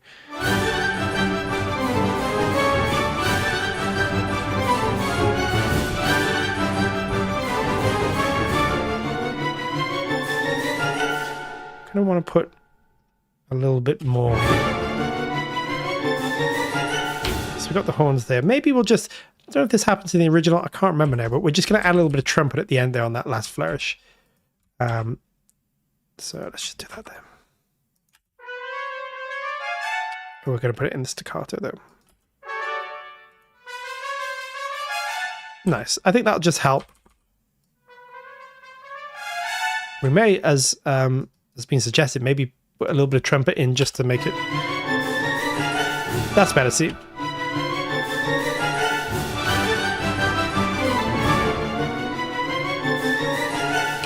Nice. And then maybe we'll continue with this theme and do something in E tromboso.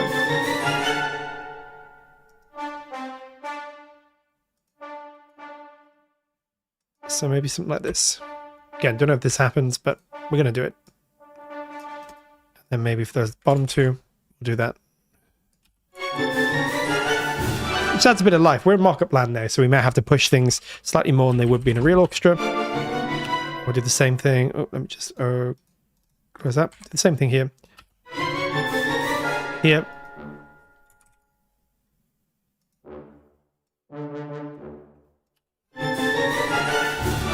It's actually those two notes there, isn't it?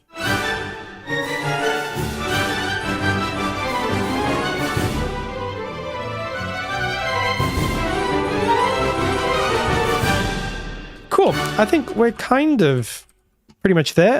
Is there anything we need to add, really?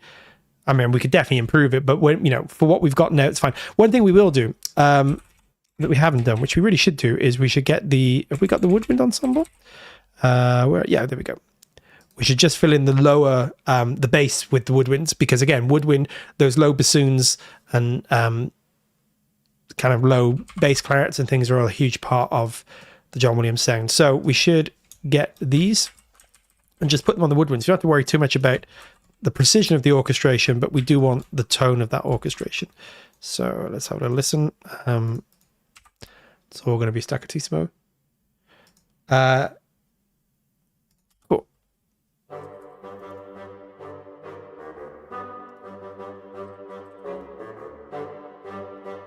See how much that's adding there?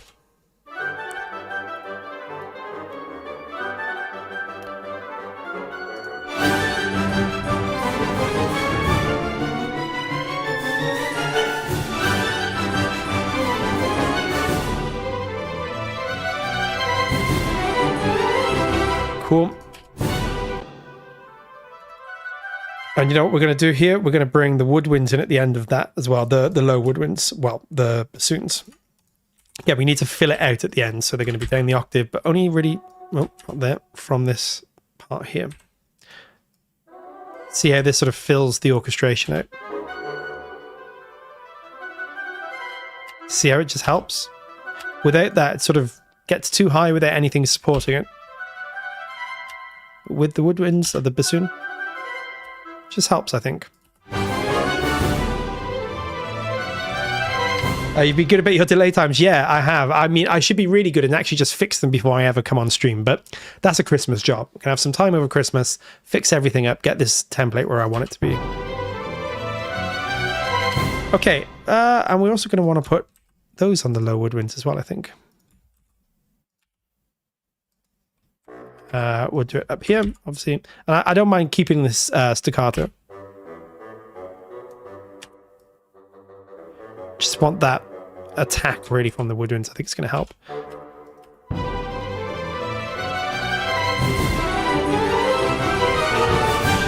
Cool. And then we're just going to go... Cool. We're going to want that at the end as well. So let's get all that in there. There we go.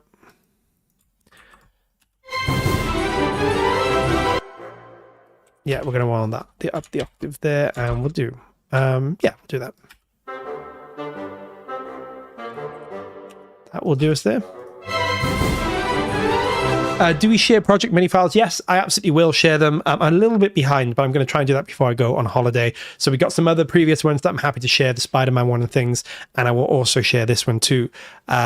More than happy to. It'll all be on our Discord. So if you're not on our Discord, there will be a link in the description below. Do join. I think most of you are on with us now, but if you're not, they will be there. There's a channel called MIDI Files. There's already some on there from previous streams, and I'll make sure these are available too. Yeah, we do put them in the Discord server. That's absolutely right. And going forward, we're probably going to find an even better way to do that kind of stuff because we, really want to share this stuff with you. And we love, again, we love to hear if you take it and run with it and make it even more better, which I'm absolutely sure, even more better. It's terrible grammar, but you know what I mean. If you make it better, which I'm absolutely sure you will be able to, or you expand it, or you do something with it, I'd love to hear that too. Nice. I think we should do that. We should have a little marimba at the end. Again, don't know if it happens in the original, but it's going to give more flavor. Nice. I really like that. Okay, I think we're we're kind of there as much as we're going to be, really. We could go further, definitely, especially with this little run here. Maybe we'll spend another 5 minutes on that, but in fact, let me just double check.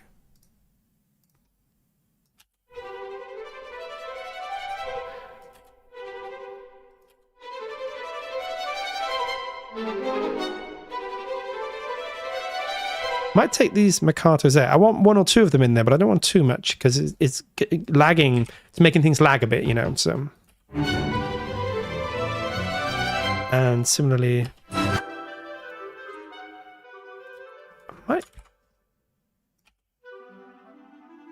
yeah, I think we're missing something from that sort of range as well. And this is not the best orchestration, but we're just getting the flavor in. That's better.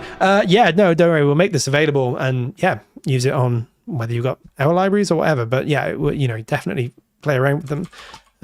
We're more than happy to make them available. Okay, let's just do not really mastering. I'm going to put a bit of tape saturation on this. In fact, let me just do a bit of multiband first.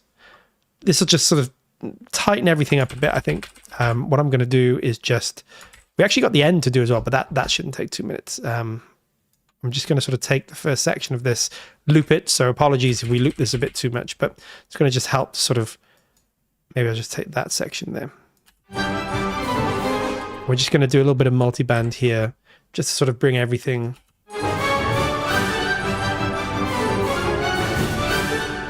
So that's way too much. But we can sort of start to get the shit.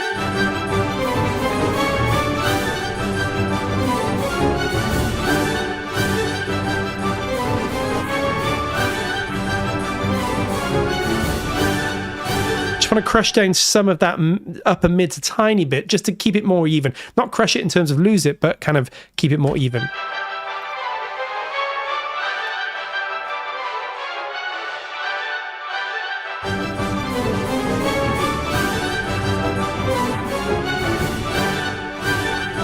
Nice, that will work. I'm just going to put some tape saturation on here, give it that nice old school vibe. Won't go too crazy with it. I think there's a preset here that could work. Maybe the Lush Film. Maybe we'll use the Hi-Fi Shine. Let's try the Hi-Fi Shine, see if we like that.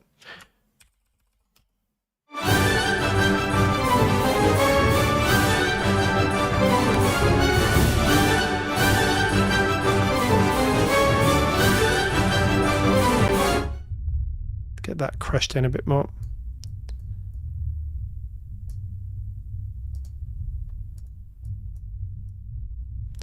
Something like that, I think.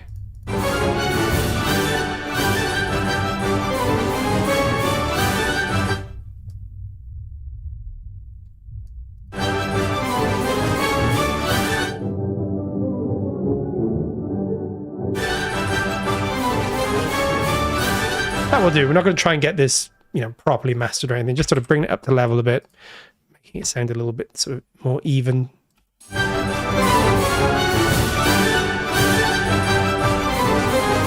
And I'll do a sort of final pass of the mixing into that mastering then, just to sort of get everything sounding roughly. It's not going to be far from perfect, but it'll be.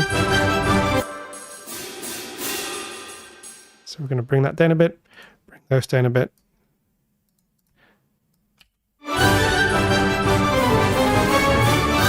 Should we try this solo trumpet? Let's maybe just try it. I don't know if we could try the solo trumpet from solo. Let's see. We do have spiccato. Oh, well, not spiccato, staccato in there. It's kind of spiccato trumpet. We could see if it works. Let's try it. This is. See if we can get this to go. And if not, maybe we'll try like a Jaeger trumpet, really quiet in the mix. But it's not going to be too loud. Oh, of course, we're not going to get trumpets up there. I think we're going to want Jaeger if we do this. The tightness of Jaeger is pretty much unparalleled when it comes to these trumpets. So, but I think it's quiet because I don't think the trumpets do play in this section. Not like this anyway. They're just providing the kind of the harmony. But yeah, maybe we can do a little bit of a trumpet here and just see what we think. Oh, go there. And we're going to want make sure I get my track delay because we definitely don't want this of all things to be. There we go. It's going to be really quiet and tight, but I think it, it might help. Let's have a look.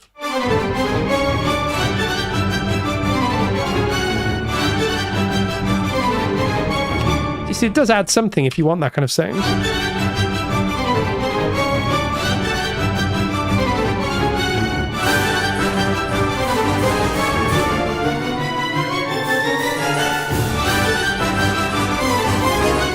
Oh, same thing here.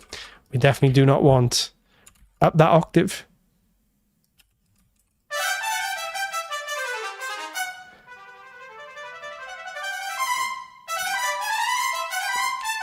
You're not going to get a trumpet playing that, but that's okay. Let's just try. And the other thing as well is we could just try playing with our reverbs. If we think it's a bit too reverby, we can always just... We have some reverbs going. Let's take all the reverbs off and see what we think.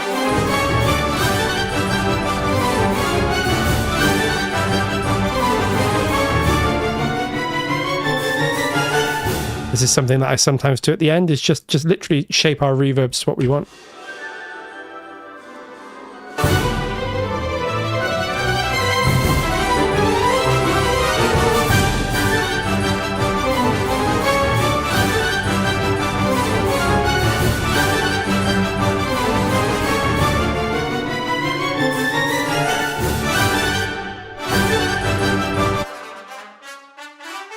That's sort of too low there.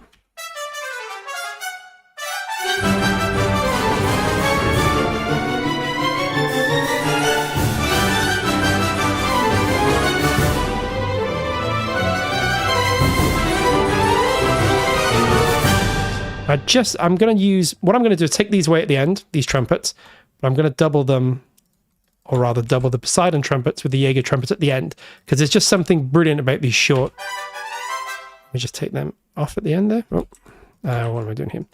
Get rid of them, copy. They're just going to add a bit of punch to these Poseidon trumpets at the end, which I think we need. So let me show you layering these together. Yeah, pretty nice. Maybe we just do a little bit of...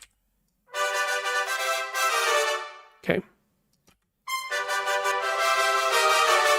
Yeah, I think that's just going to add a bit of punch at the end there. Because you really notice these trumpets at the end of the original piece. It's the first time you really hear them clearly. Okay, let's listen to the whole thing.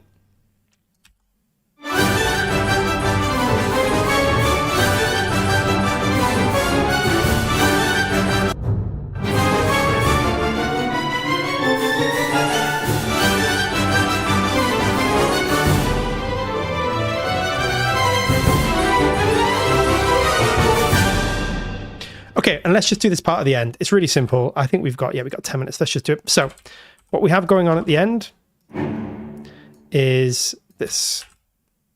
Let's do it on cello legato. It's just a nice little end to this whole thing. It shouldn't take us long, but it's a cool little outro. I'm glad you like it. Yeah, it's always worth trying these things, and it's like, you never know what's going to work and it's not going to work. But yeah, it's quite cool, I think. Okay, let's just take, we just want these long notes. None of this.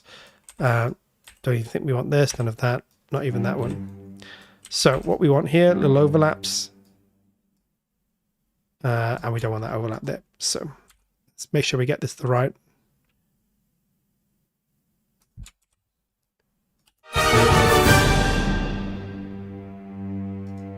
Boom. Let's bring that down a tiny bit. Show you what we have going on here.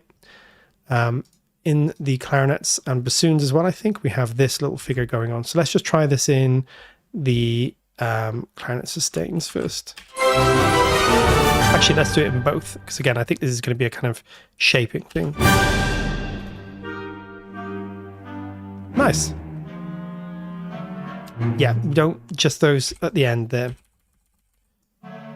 We don't need those. Nice. And then obviously we don't want this in the spiccato here. That's what's giving us this weird sound here. Very playful end to this cue.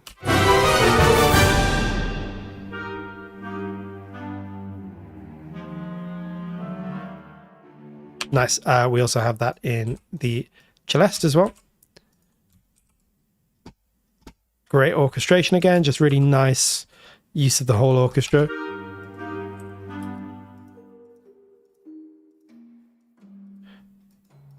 Then we'll go up the octave there. In fact, we might go up the octave the whole thing. And then just see.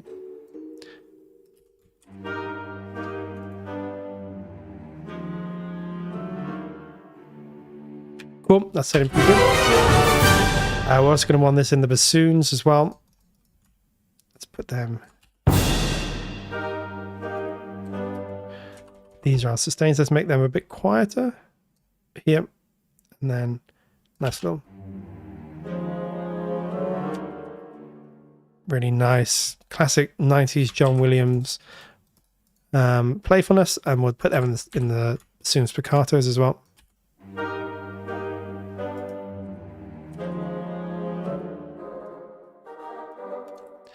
Okay.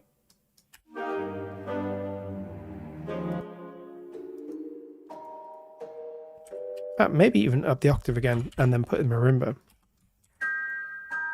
That might be better because it's just naturally where you want to hear them, and then we put the marimba an octave down.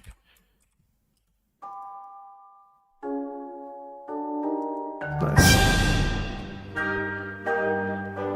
Maybe a little much there. Let's just see if we take it right down there. Just play around with this till we get something we like.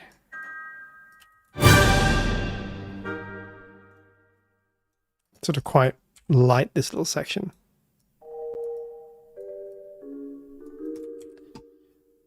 Oh yeah, we didn't put timpani in, did we?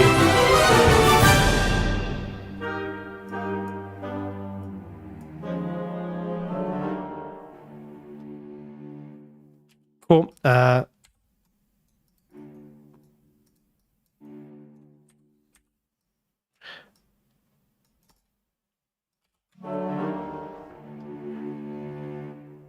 think we have like a kind of bit of a swell there.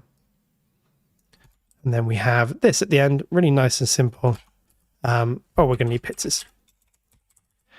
I'm gonna be lazy and just probably just use the violin pizzas. We'll see. Maybe the violin and the viola, but we don't need to worry about getting both violins in, just so we can sort of finish this off quite nicely. So here, get that up there. Beautiful. I love the pizzas in Dolce. They're incredible. They're great. I think they're my favorites anywhere. Don't know what it is, but there's just something about it that's so kind of playful and light. So we don't need those. Okay, and we need those in the cello pizzas there.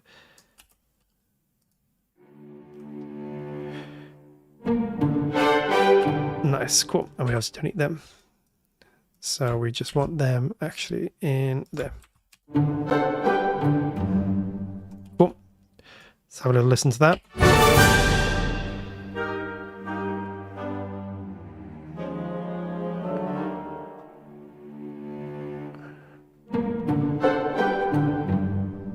that will kind of do us, I think. We'll make them a little bit quieter. Bit more playful at the end. That final one as well. Don't want that to be too...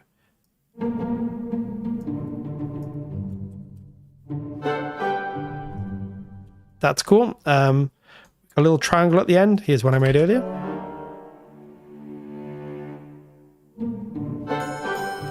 Okay, and obviously need to do my delay compensation. Knew I'd fall at the final hurdle. Much quieter triangles at the back of the room. Nice, that's good. And one thing we do need to do here, we need... I'm going to use the solo clarinet, but I'm going to be cheeky. I'm going to turn it into a bass clarinet.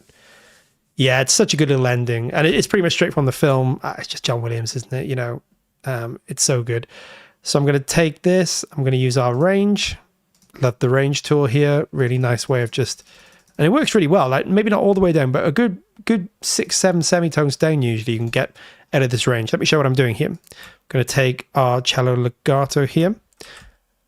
And I'm going to add it to our solo clarinet.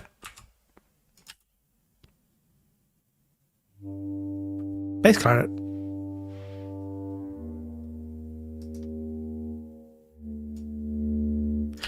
This is a huge texture in this section. If you listen to the real cue, bass clarinet again, so kind of cheeky and mischievous and fun.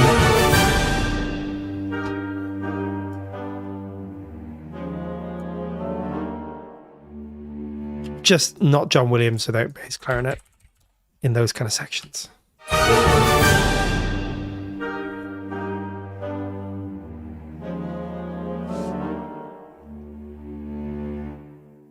Nice. And one more thing, well, a couple of things to do here as well. There's a little chugging pizzicato bass. So just here, that's not pizzicato bass, so that's not going to work. Oh, we haven't got it up. There we go.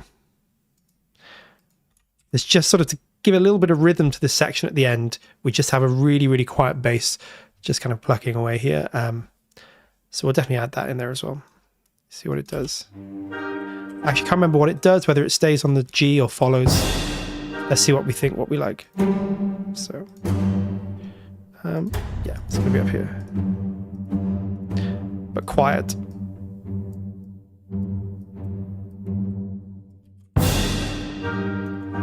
Yeah, even quieter than that. Really, really cheeky. And again, great thing about Dolce is that range here. Yeah, like down, down, down, down. And in fact, these ones even lower. So. Yeah, perfect.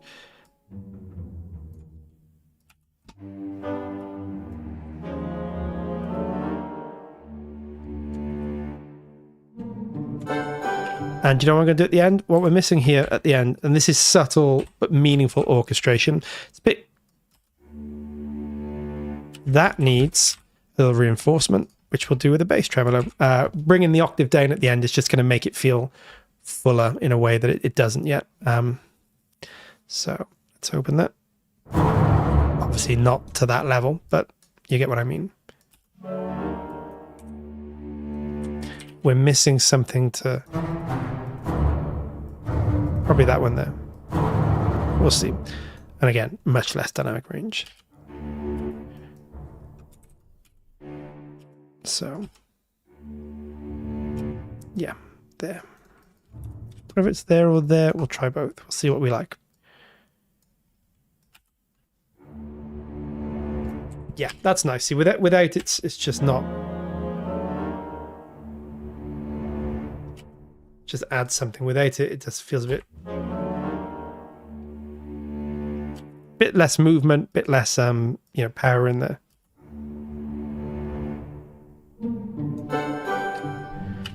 Cool. A little bit more from the pits at the end, particularly that one. Really want a little snap there. That will do, I think. And then we'll just do. We got a few minutes to do a quick timpani.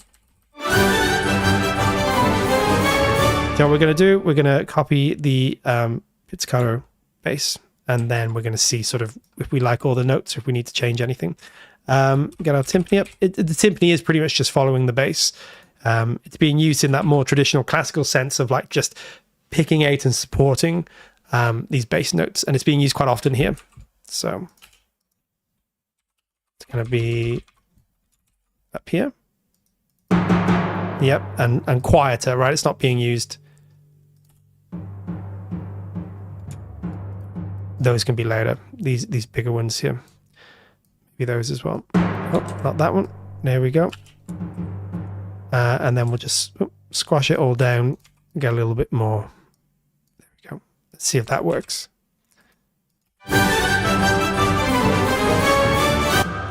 And of course, back delay, otherwise it's going to be completely out of time.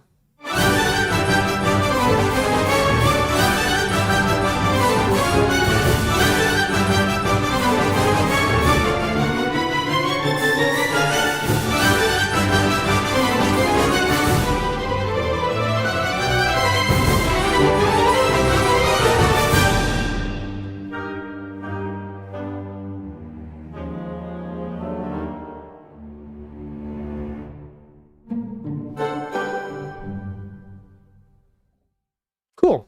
I think that sounds pretty good. We'll listen to it one more time in a second. Is there anything else we can do in like 1 minute? Probably not.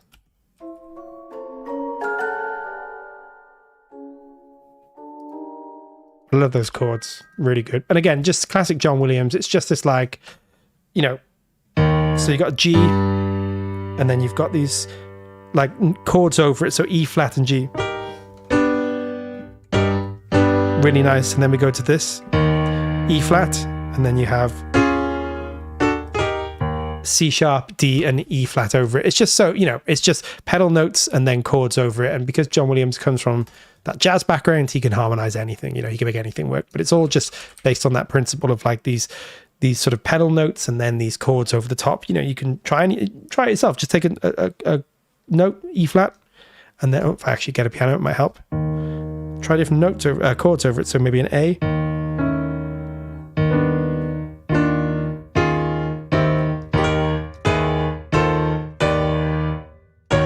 I'm just playing a whole bunch of random chords over it, but it kind of works. Eventually you find stuff that...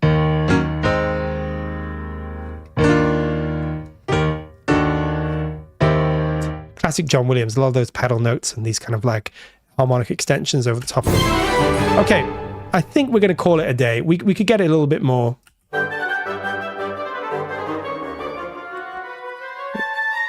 Just push those a little bit.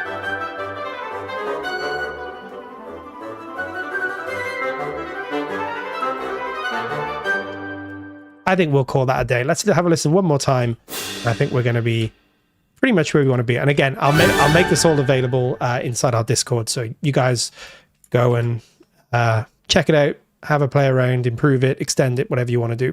I've actually cut out a section here that you could put back in if you wanted to. I think it's pretty much the same as the end, but slightly different format to the final thing. Okay, here we go.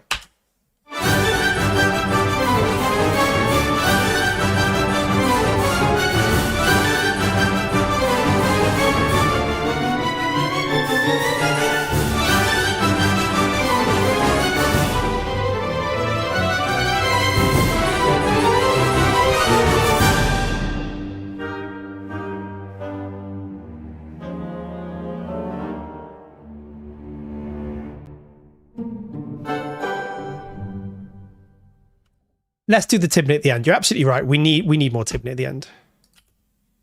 In fact, that's why we don't even have it there, because it should be up this octave.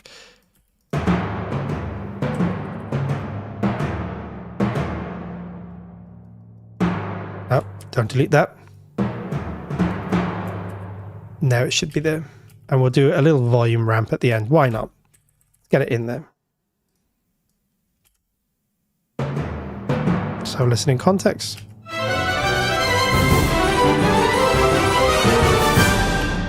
Yeah, nice.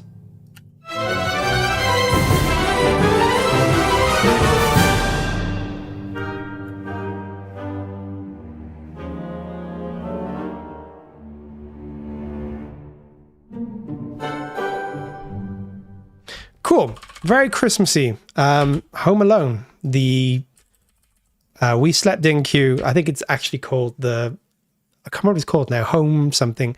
But yeah, the We Slept In queue, you'll know the one. I hope that was really useful. As I said, I will make this available in our Discord, so you will be free to dig in. It'll either be today or maybe tomorrow, but I'll try and get it done the next couple of days, along with some of the other cues that we haven't put up yet, like the Spider-Man and things like that. They will all be up there eventually. So we shall head back to just chatting and wrap up for the year.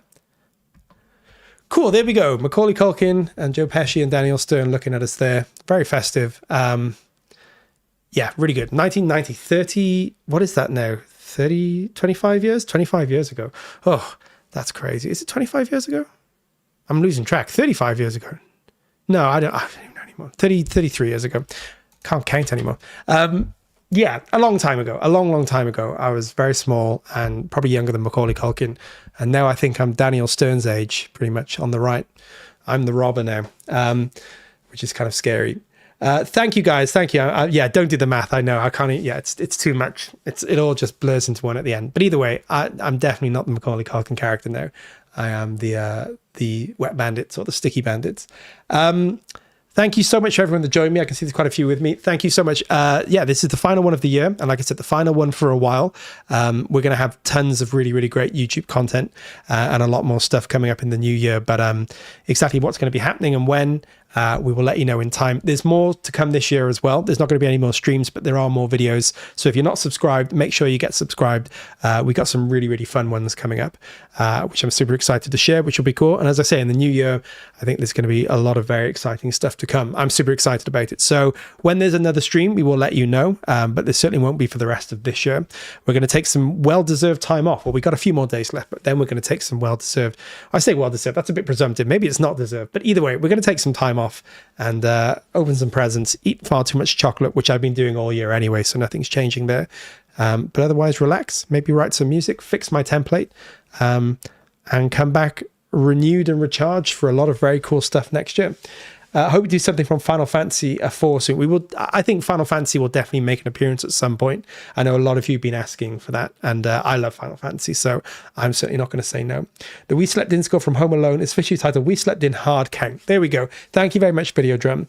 Yeah, let the man do Final Fantasy. There's been quite a few for that, and I will definitely happily do Final Fantasy. So yeah, all I can say is that there will be a lot of very, very cool content in the new year. So as I say, if you're not subscribed, now is definitely the time to do so, because you're definitely going to want some of those notifications. Xanacand, yes, we could definitely do that. That's a pretty good cue. So there's so much we could do. I mean, this is the thing, right? There's endless amounts we can do, and there's a lot of ideas that we have as well that we're implementing. We're definitely going to have a very, very fun year, I think. So make sure you join us for all of it. I actually have no say in this. Yeah, that's true. I think. Well, no, Jan has a say. Of course, he has a say. But yeah, we're all throwing ideas about, and then Ollie's probably coming up with a master plan of what we're going to do. But it's all going to be good. I'm really, really excited about it. I think we've just got started at the end of this year now in terms of all the cool stuff that we're going to be doing. So yeah, if you haven't checked out our what ifs, go do that. They're good fun. You know, just imagining themes in the styles of other composers. Really, really good fun. And yeah, obviously the streams, all the previous streams are available. So if you haven't checked them out, do check in and have a look. Subscribe if you haven't to the YouTube, and also join up to our Discord. I will make this MIDI and other MIDI available on there as well. And of course, we're all on there too. So any questions, anything you want to share, you can ask and we'll help out as often as we can. Okay, I think I'm going to wrap up now. I'm going to balance this Christmas hat on my head for the last few seconds. Kind of works, right? God, I look like Joe Pesci now. I need the little balaclava on, or not balaclava, the little beanie hat. Cool, that kind of works. That'll do. That's as Christmassy as it's going to get. Yeah, thank you so much, guys. It's been an absolutely brilliant year. We've had a lot of fun. We're always genuinely so glad that you join us for the streams or the videos or however you join us. You know, we're really, really grateful. And we've had a lot of fun, and we hope you have too. We hope you've learned some things along the way. We certainly have as well. Yeah, as Jan says, happy holidays, wherever you are, whatever you're doing, whatever you're celebrating, happy holidays. Hope 2025 has been good, and I hope 2026 is going to be even better for you all. We will be around, but we are going to be taking a few days off. So whatever you get up to, have a great time. Yeah, that's all I've got to say. Thank you so much, guys. I will wrap up there, and I shall see you all when I'm back. Until then, have a great